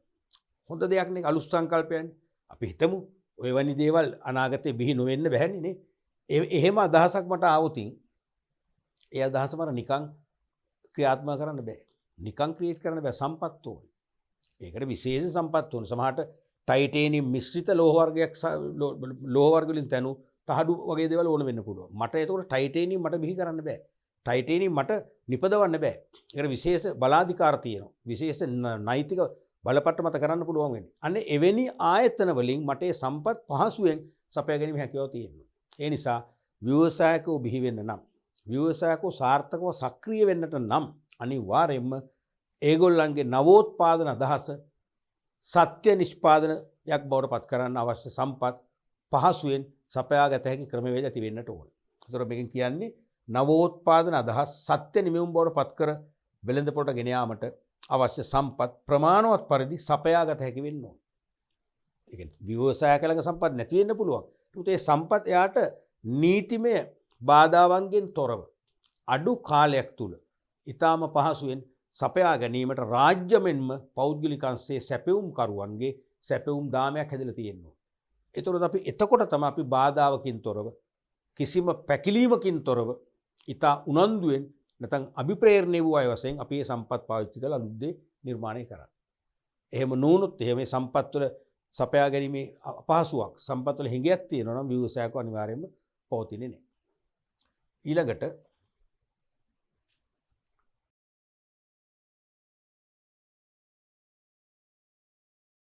ඵලදායී ශ්‍රමය ප්‍රොඩක්ටිව් ලේබර් ඵලදායී ශ්‍රමයක් අවශ්‍යයි. මම මීට ඉස්සෙල්ල පාඩම් මේකකෙදිත් මං කිව්වා ජපානය ලෝක යුද්ධෙන් විනාශ වෙන දරුවනේ. ලෝක යුද්ධෙන් විනාශ වුණත් වසර 10ක් වැනි කෙටි කාලයක් තුල වසර 10ක් දැන් මිනිස්සුන්ගේ ජීවිත කාලය ගත්තොත් අවුරුදු 70ක 80ක ගත්තම 10ක් යන කෙටි කාලයක්නේ. ඒ 10ක් වැනි කෙටි කාලයක් තුල නැවත ජපානය ලෝකේ අග්‍රගණ්‍ය දියුණු කාර්මික රටවල් වල පවුලට එකතු වුණාද නැද්ද? එකතු වෙනවා. නැවත එකතු වුණා. මොකක්ද හේතුව? ඵලදායී ශ්‍රමය. ඒ කියන්නේ ජපානයේ සහජයෙන්ම මහන්සියලා නැත්නම් වෙහෙසිලා වැඩ කරන්න ශක්තියක් හැකියාවක් තියෙන වැඩ කළ යුතුයි කියන මානසිකත්වයේ සහජයෙන්ම තිබුණා. ඒ නිසා ජපන් වැසියන්ගෙන් පුදුම දායකත්වයක් ලැබුණා. යුද්ධයෙන් විනාශ කළ තම මව්බිම නැවත සංවර්ධිත රටක් කරා පත් කරා. ඒකේ ප්‍රතිඵලය තමයි ජපානයේ අවුරුදු 10කින් නැවත දියුණු වෙන්නේ. තේරෙනවද? ඒ වගේ නවෝත්පාදන අදහස ඵලදායී නිෂ්පාදන ක්‍රියාවලිය බවට පත් කිරීමට දායක කරගත හැකි. කැපවීමෙන් හා උනන්දුවෙන් ශ්‍රමය වැය කරන ශ්‍රම හමුදාවක් ඉන්නට ඕනේ. කැපවීමෙන් හා උනන්දුවෙන්. ඒ කියන්නේ දැන් සමහර රටවල සේවකව හරිම උදාසීනයිනේ. සමහර රටවල සේවකව බලන්නෙම රැකියාවක් කළත් පුළුවන් තරම් අයිස් ගහලා තමන්ගේ වටුප ගන්න. වැඩ කරන්නේ නැහැ. තමන්ට දීමනා තමයි ඉල්ලන්නේ. තමන්ගේ වරප්‍රසාද තමයි ඉල්ලන්නේ. ලංකාවේ නෙමෙයි තියෙනවා සමහර රටවල. ඉතින් එහෙම රටවලට පැවැත්මක් නැහැ. හැමදාමත් එක තැන තමයි තියෙන්නේ. හැමදාමත් ඌණ සංවර්ධිත රටක්. නැත්තම් සංවර්ධනයේ විමින් පවත්න රටක් කීක තමයි රටේ මිනිස්සුන්ට මියැදෙන්නේ. කවදාක සංවර්ධිත සීනේ ළඟා වෙන්නේ නැහැ. ඒ නිසා රටක් ගොඩනගන්න පුළුවන් වෙන්නේ ශ්‍රමිකයන්ටයි. ශ්‍රමිකයන්ගේ ඵලදායීතාවය මත තමයි රටක සංවර්ධනය තීරණය වෙන්නේ. ඒ කියන්නේ ඒගොල්ලෝ අනිවාර්යයෙන්ම කැපවීමෙන් වැඩ කරන්න ඕනේ. තේරුණාද? ඒ වගේම උනන්දුවෙන් වැඩ කරන්න ඕනේ. මේ කැපවීම කියන්නේ තමන්ගේ පෞද්ගලිකත්වයේ පව අමතක කරනවා. තමන්ගේ පෞද්ගලික සුඛ විහරණය. තමන්ගේ පෞද්ගලික ජීවිත සංවර්ධනය පවා දෙවනුව හෝ තෙවනුව දාලා පළමුව එයා තමන්ට පැවරුණු රට වෙනුවෙන් තමන්ගේ ව්‍යාපාරය තුල ව්‍යාපාරය වෙනුවෙන් ඒ වගේම සමස්ත රට වෙනුවෙන් සමාජය වෙනුවෙන් ඉටු කළ යුතු වගකීම් කොටස කළ යුතුයි කියලා මානසිකත්වයෙන් වැඩ කරනවා. ඉතා උනන්දුවෙන් වැඩ කරනවා. ඒ වගේම මෙතන තව එකතු කරන්න පුළුවන් අපිට මොකද්ද? අවංක වෙන්නත් ඕනේ. කිසිදු රුපියලක් කිසිදු ඩොලරයක් වංචා කරන්නේ නැහැ. මට මගේ ශ්‍රමයට සාධාරණ වැටුපක් ගෙවනවා. මම ඒකෙන් සතුරු වෙනවා. මම මගේ රාජකාරියම අවංකව කරනවා කියන හැඟීම තියෙනවා. ඒ නිසා අවංකව කැපවීමෙන් උනන්දුවෙන් වැඩ කරන ශ්‍රම බලකායක් ඉන්නවනම් ඒ රටේ ව්‍යවසායකෝ මීට වඩා විශාල සේවයක් රටට කරනවා. තේරෙනවද? ඒ නිසා ව්‍යවසායකෝ බිහි වේවි. ව්‍යවසායකයට තව තවත් නව නිෂ්පාදන සැලසුම් මනසට ඒවි. ආවට යාට තනියම ඒක සැබෑ නිෂ්පාදනය කරන්න බෑ. එයාට ශ්‍රමිකයන් විවිධ වගකීම් දරන විවිධ වගකීම් උසුලන ශ්‍රමිකයන්ගේ සහභාගිත්වයක් ඕන. උදව් උපකාර ඕන. ඉතින් අන්නේ ශ්‍රමිකයෝ අවංකව උනන්දුවෙන් කැප වෙලා ඒ ශ්‍රමදායකත්වයේ දෙනවනම් ව්‍යවසායකෝ සාර්ථක වෙනවා. එහෙම නැත්නම් සාර්ථක වෙන්නේ නැහැ. ඊළඟට ජාතික මට්ටමින් අධ්‍යාපනය හා පුහුණුව. education and training in national level. ජාතික මට්ටමින් අධ්‍යාපනය හා පුහුණුවක් ලබා දෙන ක්‍රමවේදයක් තියෙනවා. ජාතික මට්ටමින් කියන දරුවෝ දැන් අපේ රටින් ගත්තොත් උදාහරණයක් අපේ රටේ කොළඹ, යාපනය, මහනුවර, මාතර, ගාල්ලේ වගේ ප්‍රධාන නගරවල විතරක් නෙවෙයි. රට පුරා රටේ සෑම දිස්ත්‍රික්කයකම සෑම පළාත් පාලන බල ප්‍රදේශයකම ජීවත් වන මිනිස්සුන්ට ව්‍යවසායකත්වයේ සම්බන්ධ පාඨමාලාවකට පහසුවෙන් දායක වෙන්න පුළුවන් වුණ ආකාරයට පුහුණු මධ්‍යස්ථාන ව්‍යාප්ත වෙන්න. දැන් ජර්මනි අපි ඒක ඇස් දෙකෙන් දැක්කා. තේරුණාද? ඒ නිසා එහෙම පුහුණු මධ්‍යස්ථාන තිබුණොත් සහ ඒ ගැන දැනුවත් කරොත් උනන්දුවක් ඇති කරොත් ඕනෑ තරම්. මොකද මේ රටේ සියලුම දෙනා දැන් ලක්ෂ 3.5 විතර උසස් පෙළ විභාගෙට ලියනවා. සාමාන්‍ය ඇවරේජ් එකනේ. ඔය ලක්ෂ 3.5 මොගොල්ලෝ හිතන්නේ කැමැත්තෙන්ද ලියන්නේ? නෑ. කැමැත්තෙන් නෙවෙයි. සමහර අය දෙමව්පියන්ගේ බලකිරිල්ල මත, ගුරුවරුන්ගේ බලකිරිල්ල මත වෙන කරන්න දෙයක් නැතිකමට. පේන තෙක් මානෙක නැහැ කියලා ඒගොල්ලෝ හිතන්නේ. අන්නේ මානසිකත්වයෙන් සමහර උතුනේ ලක්ෂයක් විතරම උසස් පෙළ කරන්නම් වාලේ. මං කියන්නේ අන්නේ ලක්ෂය ගැන හිතලා අර බටහිර රටවල වගේ මේ වගේ ව්‍යවසායකත්ව කුසලතා, කළමනාකරණ කුසලතා වැඩි දියුණු කළ හැකි පාඨමාලා මෙහෙවන ආයතන තිබුණා නම් රට පුරා ඒ ලක්ෂය උසස් පෙළ පැත්තක දාලා මොකද වෙන්නේ? ක්‍රියාත්මක වෙනවා. ඒගොල්ලන්ගේ වෘත්තිමය හැකියාව, සහජ හැකියාව දියුණු කරගෙන එහෙනම් ඒගොල්ලෝ ජොබ් සීකර්ස්ලා වෙන්නේ නැහැ. රැකියා සොයන්නෝ වෙන්නේ නැහැ. ජොබ් ක්‍රියේටර්ස්ලා වෙනවා. එනම් රැකියා නිර්මාණය කරන තමන්ගේම ව්‍යාපාරික හිමිකරුවෙක් වෙනවා.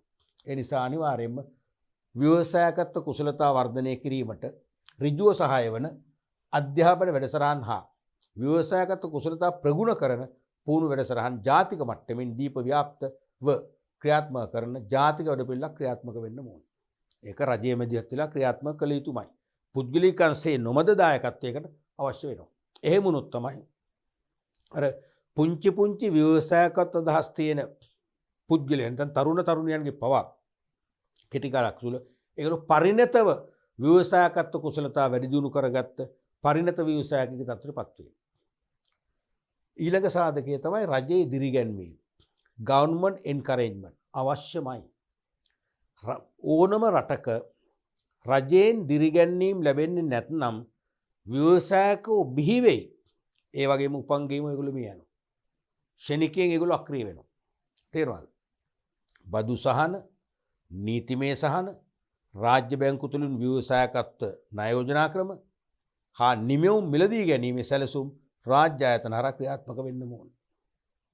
දැන් අපි හිතමු ව්‍යවසායකයෙක් වශයෙන් ලංකා අලුත් කෙනෙක් බිහි වෙලා එයා තීරණය කරනවා අපේ රටේ තියෙන ඉන්ධන ගැටලුවට විසඳුමක්. ඒකයි ඉන්ධන ගැටලුව කියන එක අපි දන්න කාලෙදම තියෙනවනේ. ඒ කියන්නේ අපි තාම ඉන්ධන සොයාගෙන නැහැනේ. ඉන්ධන විදේශයෙන් ආනයනය කරනවා. ඒතර විදේශ රටවල් ඒ වගේ ඉන්ධන සපයන සමාගම් අපිට කොකා පෙන්නගෙන හැමදාම කරන්නේ. මොන රජයකට උනත් රජයක් අමාරු වෙන්න තැනක් නේ ඒක. එතකොට මේක ලොකු අර්බුදයක්. මේක අපි දැකලා කිසියම් කෙනෙක් ව්‍යවසායකයෙකු වශයෙන් ඇවිල්ලා මේ ඉන්ධන වලට විසඳුමක් දෙනවා. අපි හිතමු ජල බලයෙන් ක්‍රියාත්මක කරන වාහනයක් නිර්මාණය කරනවා. මුකුත් අවශ්‍ය නැහැ ජලය විතරයි ඕනේ. ජල බලයෙන් ක්‍රියාත්මක කරන වාහනයක් හැදුවොත් ලංකාවේ ජලය තියෙනවනේ. සෑහෙන ප්‍රමාණයක් දිස්ත්‍රික්ක කීපයක තමයි ප්‍රශ්නය තියෙන්නේ. ඒකටත් අපිට සප්ලයි එක දෙන්න පුළුවන්. ලංකාවේ ජලය උණු තරම් තියෙනවනේ. අන්න ඉන්ධන ප්‍රශ්නෙට විසඳුමක් වෙනවා. තේරෙනවද? එහෙම දෙයක් කළාම දැන් ඒ නිර්මාණය කළාම රජයේ දිරිගැන්වීම ඕන. ඒ කියන්නේ එයාට අඩු ගානේ අවුරුදු 5ක්වත් යනකන් ටැක්ස් ෆ්‍රී නැත්නම් ටැක්ස් හොලිඩේ බදු විරාමයක් දෙන්න ඕන. කියන්නේ බදු අය කරනවා අවුරුදු 5කට පස්සේ එතෙක් විවේකයක් බදු විරාමයක්. ඒ කියන්නේ එයාට එයා ධනය ආයෝජනය කරලා ඒ ආයෝජනය කළ ධනය එයාගේ ලාභ තුලින් ආවරණය කරගන්න එයා නිදහස් කරන්න ඕන. අන්න දිරිගැන්වනවා එයා. ඒ වගේම නීතිමය සහන සලසන්න ඕන. එයාට අපි තුමු එයාගේ ෆැක්ටරිය මෝටරත නිෂ්පාදනය කරන කම්මල ඉදි කරගන්න ඉඩමක් නැත්නම් රජයෙන් හෝ ඉඩම ලබා දෙන්න ඕන. බදු පදනමක් යටතේ. එයාට අවශ්‍ය ජාතික කර්මාන්ත සංරක්ෂණ බලපත්‍ර වගේ දේවල් ඉතා පහසුවෙන් ලබා ගන්න ක්‍රමවේද හදන්න ඕන. තේරුණාද? ඒ වගේම රාජ්‍ය බැංකුවක් මගින් එයාට අවශ්‍ය අරමුදල් ණයක් වශයෙන් ඉක්මනින් ලබා දෙන්න ක්‍රියාත්මක වෙන්න ඕන. තේරුණාද? ඒ වගේම එයා නිපදවන මෝටර රථය මහා පරිමාණ දේශීය හෝ විදේශීය බහුජාතික සමාගම් වලට කුණු පොල්ලට මිලදී අරන් යාගේ. අඩු මිලක් ගෙවලා අරගෙන ලොකු ලාභයක් තියාගෙන අලෙවි කරලා ඒ කියන්නේ ධනපතීන් කීප දෙනෙක් බිහි කරන ක්‍රමය අයින් කරන්න ඕන. රජයේ මැදිහත් වෙලා රාජ්‍ය ආයතනයක් මගින් සාධාරණ මිලක් ගෙවලා අරගන්න ඕන. අරගත්තොත් තමයි එයා තව තවත් දිරිමත් වෙන්නේ. ඒ වගේ පහසුකම් රජයෙන් ලැබෙනවා නම් අනිවාර්යයෙන්ම ලංකාවේ පවා ව්‍යවසායකයන්ගේ ලෝකෙ මීට වඩා සුන්දර වෙයි. අපි ඊළඟට බලමු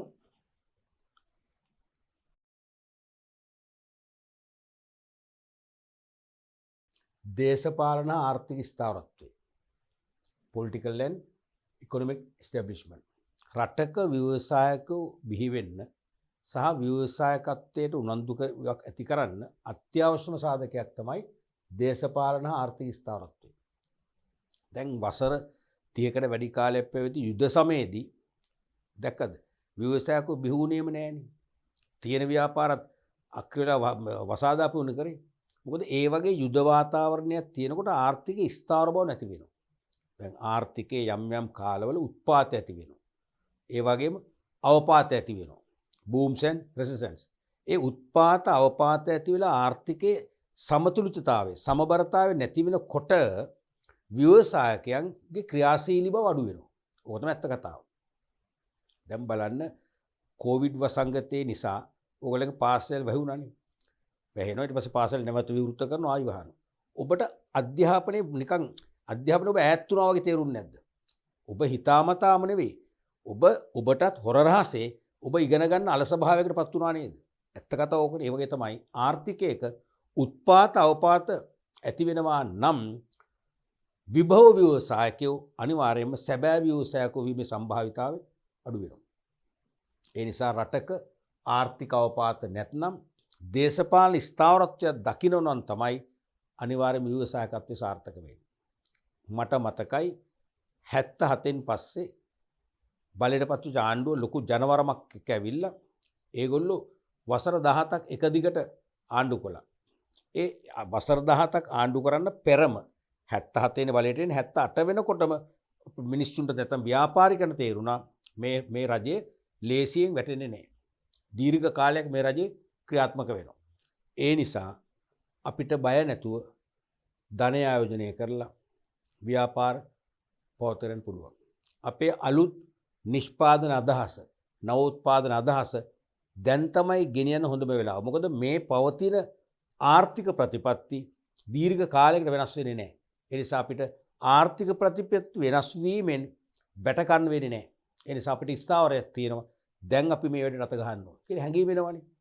ඒ නිසා ඒ කාලේ පුදුම විදියට ව්‍යාපාර අලුතෙන් නිර්මාණය වෙනවා. ව්‍යවසායක අලුතෙන් එනවා. නේ දැන් නිදහස් වෙළඳ කලාප සංකල්පයේ ඔය යුගයේ ආවේ 78 වෙනි පළවෙනි මහ කොළඹ ආර්ථික කොමිසම සභා නීතිය ගෙනල්ලා 78 තමයි පළවෙනි නිදහස් සඳර කලා අපි ආරම්භ කරන්නේ. ආරම්භ කර සැනින් මොකද වෙන්නේ? විදේශ ආයෝජකෝ බුරුදු පිටින් ආවා. දේශීය ආයෝජකෝ විශාල වශයෙන් පොරකෑවට ගිහිලා ආයෝජනය කරන්නේ. ඇයි ඒ? ස්ථාවරත්වය. ඒ නිසා රටක දේශපාලන ක්‍රියාවල ස්ථාවර වෙන්න ඕන. ආර්ථිකයේ උත්පාදවපවතින් තොරව ආර්ථික සමතුලිතතාවය අනිවාර්යයෙන්ම ස්ථාපිත කරන්න ඕන පවතින රජයේ කවුරු වුණත්. එහෙම වුණොත් අනිවාර්යයෙන්ම තව තවත් ව්‍යවසායකත්වයේ සදා උනන්දු ඇති වෙනවා. නවෝත්පාදන හඳුන්වා දීමින් නව සංවිධාන නිර්මාණය කරමින් රටේ සංවර්ධනය තහවුරු කරගන්න පුළුවන්කම ලැබෙනවා. ඊළඟට අවසන් සාධකය තමයි ඉහළ සමාජ පිළිගැනීමක් පැවතීම. higher social recognition. higher social recognition. ඉහළ සමාජ පිළිගැනීමක්. මේ කියන්නේ නවෝත්පාදන හඳුන්වා දීමත් සමග සමාජයේ ගෞරවයට පාත්‍ර වෙමින් සමාජ සම්මාන පිරිනමමින් ව්‍යවසායකෝ ඉතා ඉහළට ඔසවා තබන සමාජ ක්‍රමයක් පවතින්න ඕන. මේ අවශ්‍යමයි. මේ අවශ්‍ය මේ සාධක එකිනෙකට බෙදලා තියෙන්නේ. මේ සාධක 10න් අපිට එකක්වත් මේ සුළු කියලා එකක් මහා පරිමාණ කියලා වෙන් කරන්න බෑ. වැදගත් නොවැදගත් කියලා කියන බෑ. එක හා සමාන වැදගත්. තේරුණාද? දැන් ඕනම රටක තියෙන්න ඕනේ නවෝත්පාදන අදහසක් ගෙනල්ලා මිනිස්සුන්ගේ වුවමනා තෘප්තිමත් කරන භාණ්ඩයක් නිෂ්පාදනය කරලා වෙළඳ පොළට කිසියම් සැනසීමක් දෙනවා නම් ඒ සැනසීම දීපු ව්‍යවසායකයට පුදුම සමාජ පිළිගැනීමක් ඇති වෙන්න ඕනේ. සමාජයේ ගෞරවයට ඔහු ලක් වෙන්නට ඕනේ. උදාහරණයක් වශයෙන් එහෙම නවෝත්පාදනයක් තුලින් සමාජයට සේවයක් කරපු ව්‍යවසායකෙක් ප්‍රසිද්ධ වෙන්න ඕනේ. සමහරට ජනමාධ්‍ය මගින් එයාව ප්‍රචාරය කරන්න ඕනේ. සමාජයෙන්ම දැකබලා ගන්න අවස්ථාව සලසන්න ඕනේ. ඒ සමහරට එහෙනම් ඒ තුලින් තමයි සමාජ ගෞරවය එන්නේ. ඒ කියන්නේ අපි මේක ලිඛිතව ලැබෙන සම්මාන සහතිකයට වඩා සමාජයෙන් ලැබෙන ගෞරවය තමයි ලොකුම සම්මාන වෙන්නේ ව්‍යවසායකයන් දිරි ගන්නවා. තේරුණාද? එහෙම ඒ ගෞරවයක් ඇති වෙන කල අපි හිතමු බැංකුවකට ගියා කියලා. බැංකුව අපි පොලිමේ ඉන්නවා. පොලිමේ ඉන්නකොට අපිට පේනවා මගේ පිටිපස්සෙන් එන අර ව්‍යවසායකයා. මට ටක් ගාලා මතක් වෙනවා මේ අර අපේ භූමනා ඉෂ්ට කරන අපිට පහසු භාණ්ඩයක් හදපු ව්‍යවසායකයා නේද? මෙයා හොඳ කෙනෙක්. මෙයා කාර්යබහුල කෙනෙක්. මම මෙයාට අවස්ථාව දෙනවා. කිව්වා රයිට්. ඔයා ඉස්සෙල්ලා යන්න. අපි බැංකුවෙදි පොය යාට ඉස්සරහ අවස්ථාව දෙනවා. අන්න ගෞරවය. මේ ගෞරවය කියන්නේ නමට විතරක් නෙවෙයි. එයාට වැඳ නමස්කාර කිරීම නෙවෙයි. තේරුණාද? මගතොටේදී හම්බුනත් අපි එයාට ඉස්සෙල්ලා ආචාර කරනවා. සමහරට අපි ඔය ඇවිදින මන්තිරුවක ව්‍යායාමයේ දෙනකොට ඒ වගේ මොන ගහන්න පුළුවන්. අපි ඒ ටිකෙදිත් අපි යාට කතා කරනවා. ස්තුතිපූර්වකව කතා කරනවා. එයා දිරිගැන්වෙනවා. තේරුණාද? ඒ නිසා නවෝත්පාදනයක් හඳුන්වලා දීලා සමාජයේ නොවිසිදුණු ගැටලුවක් විසඳන්න දායක වුණා නම් එයාට පුදුම සමාජ පිළිගැනීමක් ඇති කරන්න ඕන. තේරුණාද? දැන් සමහර රටවල ව්‍යවසායකයෙක් වුණායි කියලා සමාජ පිළිගැනීම නැහැ. කිසිදු පිළිගැනීමක් නැහැ. එයාට අඩුවාන එක මිනිහෙක් දුරකථන ඇමතුමක් දීලා සුබ පතන්නේ. මං කියන්නේ නව ව්‍යවසායකයෙක් වුණාම එයාට ඒ වගේ රටේ සෑම අතකින්ම සුබ පැතුම් ගලාගෙන එන්න ඕන. තේරුණාද? ඒ වගේම එයාට එක නගරවල එක ගම්වලට යනකොට එයාව පිළිගැනීම උත්සව සංවිධානය කරන්න ඕනේ. මිනිස්සු පිළිගන්න ඕනේ. එයාව ප්‍රශංසා කරන්න ඕනේ. එයාව අගයන්න ඕනේ. මොන තරම් දිරිගැන්වෙයිද නේ? මොන තරම් දිරිගැයින්නේ. එහෙම ඒ වගේ සමාජයේ මේ ආකල්පමය වෙනසක් ඇති වෙන්න ඕනේ. එහෙම ඇති වුණොත් තමයි ව්‍යවසායකත්වය සදා තවත් දිරිගැන්වෙන්නේ. මෙන්න මේ වගේ අවශ්‍යතා කීපයක් ඉෂ්ට වෙනවා නම් රටක ව්‍යවසායකත්වය අනිවාර්යයෙන්ම හොඳින් සංවර්ධනය වෙනවාමයි. අපි ඊළඟට බලමු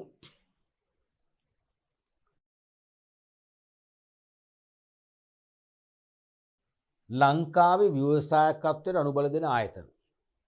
නිකන් මතක තියාගන්න. මොකද මේවා විස්තරාත්මකව අහන්නේ නැහැ. තේරුණාද? ලංකාවේ ව්‍යවසායකත්වය සංවර්ධනය කරන්න මේ අසවල් ආයතනේ කොහොමද දායක වෙන්නේ කියලා අහන්නේ නැහැ. නම් කරලා අහනවා. නම් කිරීම අහනවා. උදාහරණයක් වශයෙන් මෙතන SLBDC එක. මේ මෑතකම ප්‍රශ්න පත්‍රයක ඇහුවා ව්‍යවසායකත්වයේ සඳහා ක්‍රියාත්මක වන ව්‍යවසායකත්ව සංවර්ධන පාඨමාලා පවත්වන ආයතනය කියලා ඇහුවා. මේකේ මේ ඇබ්‍රිවියේෂන් එක දීලා. මේ කෙටි සංකේතනම දීලා. දැන් අපිට තියෙන මේකේ එකේ සම්පූර්ණම ලියන්න විතරයි. මිසක කාර්යභාරයන් අහනවා අඩුයි. තේරෙනව? අහන්නෙම නැහැ. එහෙම අපිට උගන්වන්න කියලාත් නැහැ. සමහර එතන ඒ තත්ත්වර උගන්වන්න යන්නෙත් නැහැ. විශේෂ නිර්දේශයෙන් ඒක අනුමත කරලා නැහැනේ. මෙන්න මේ බලාධිකාර ටික මතක තියාගන්න. එකක් තමයි විශ්වවිද්‍යාල.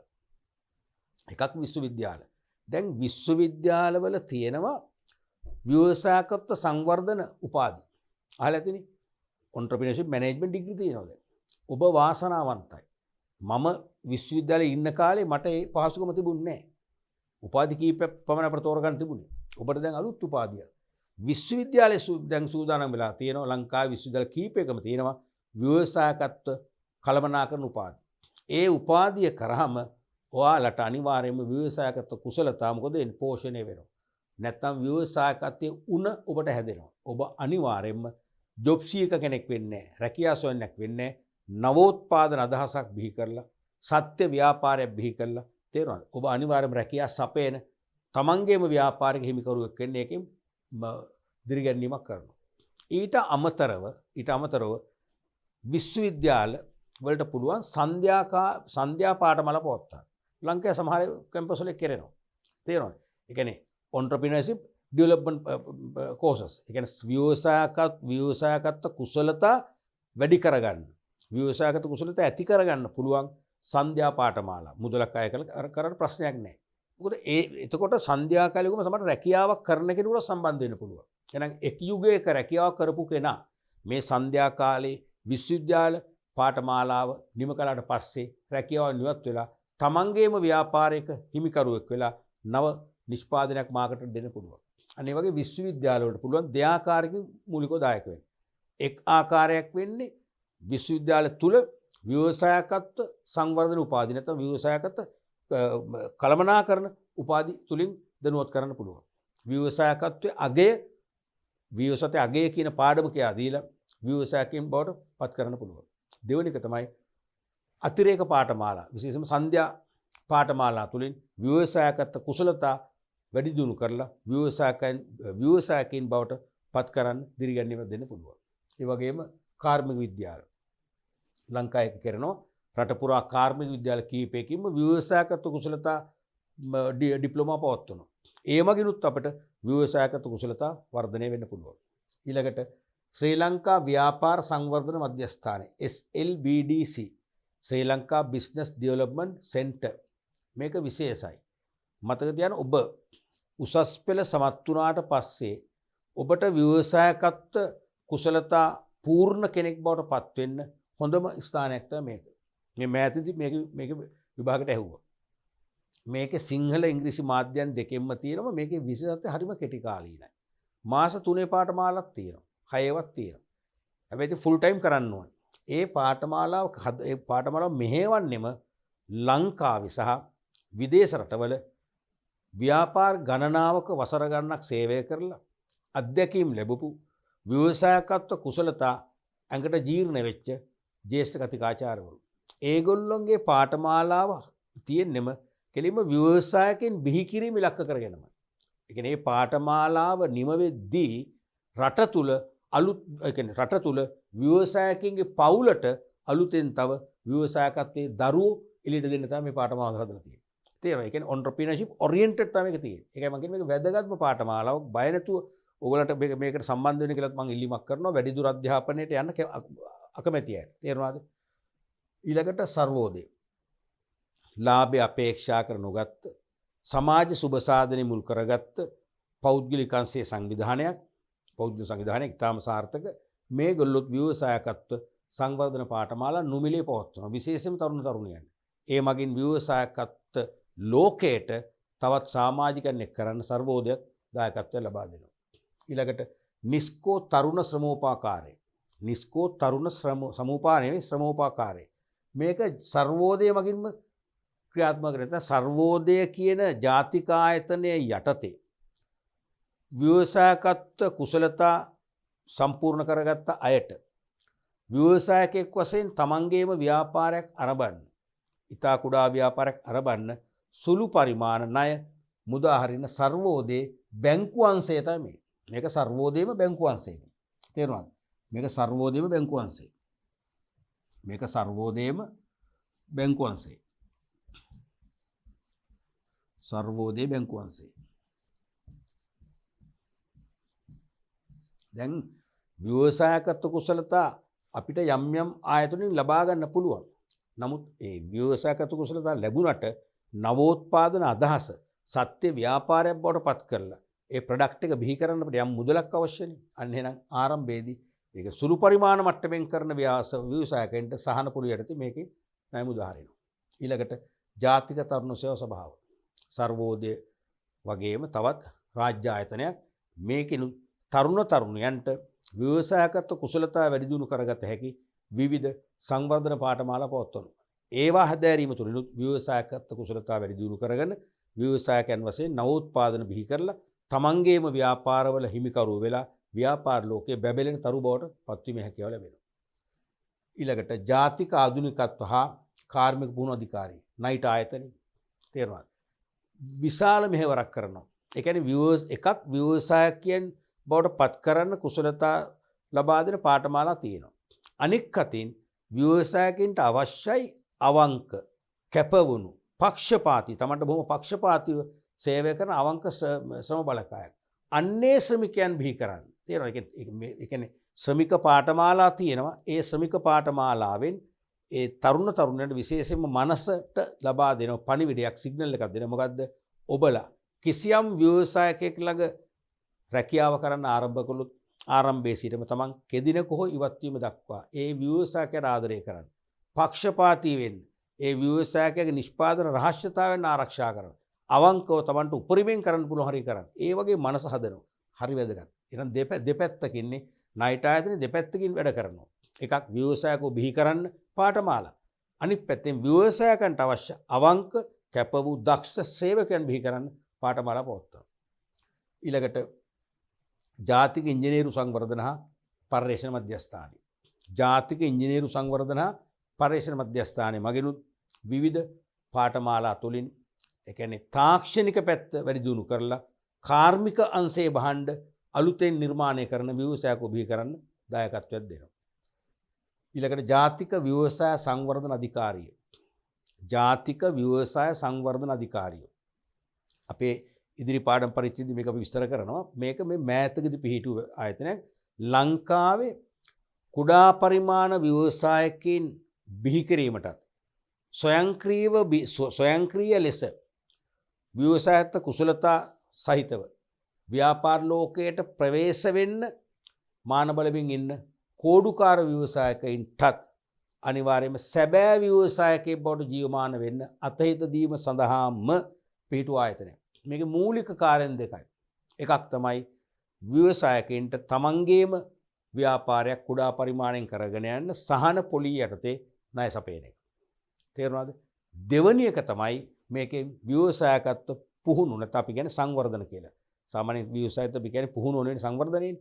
ව්‍යවසායකත්ව සංවර්ධන නැත්නම් පුහුණු පාඨමාලා පවත්වමින් ව්‍යවසායත්ව කුසලතා වර්ධනය. මෙන්න මේ මූලික කාර්යයන් දෙක සපුරා ගැනීම සඳහාම පිහිටු ආයතනය තමයි මේක. ඊළඟට ලංකා බැංකුවේ ව්‍යවසාය සංවර්ධන හා උපදේශක කේන්ද්‍රය. ලංකා බැංකුව යටතේ ක්‍රියාත්මක වෙනවා ව්‍යවසායක සංවර්ධන හා උපදේශක කේන්ද්‍රය කියලා පුහුණු ආයතනය. ඒක තියෙන්නේ අපිට නම් බොහොම සමීප තැනක මහරගම නගරයේ තමයි තියෙන ලංකා බැංකුව පරිශ්‍රයම. ඒකේ තියෙනවා ව්‍යවසායකත්ව සංවර්ධන පාඨමාලා. ඒ වගේම කළමනාකරණ සංවර්ධන පාඨමාලා. ඒකත් හොඳ ආයතනයක්. ඒකේ ව්‍යවසායකත්ව සංවර්ධන පාඨමාලාවක් හැදෑරීම තුළින් ව්‍යවසායකත්ව කුසලතා දියුණු කරගෙන සැබෑ ව්‍යවසායකයෙක් වීමේ වාසනාව උදා කරගන්න ඒ ආයතනත් උදව් කරනවා. ඒ වගේ ආයතන ගන්න තවත් තියෙන මේ ප්‍රධාන කීපයක් අපි තෝරගත්තේ මේ වගේ ආයතන මගින් ව්‍යවසායකත්ව සංවර්ධනය සඳහා අනිවාර්යයෙන්ම අනුබල ලබා දෙනවා. හොඳයි දරුවනේ, අපි අද පාඩම් මේකකයේ තුලින් රටේ ව්‍යවසායකත්ව සංවර්ධනයට පසුබිම් වන සාධක කීපයක්. රටේ ව්‍යවසායකත්වයේ සංවර්ධනය කර ගැනීමට අනිවාර්යයෙන්ම ක්‍රියාත්මක විය යුතු සාධක. හෙවත් රටේ ව්‍යවසායකත්වයේ දියුණු වෙන්න සාර්ථක පරිසරයක් නිර්මාණය කර ගැනීමට ඉටු විය යුතු අවශ්‍යතා අපි කීපයක් කතා කරා. ඊට අමතරව ව්‍යවසායකත්වයේ සදා අනුබල ලබා දෙන ආයතන කීපයක් මතක් කරා. අපි ව්‍යවසායකත්වයේ කුසලතා තුලින් ඊළඟ පාඩම් පරිච්ඡේදයේදී සාකච්ඡා කරන්න බලාපොරොත්තු වෙනවා.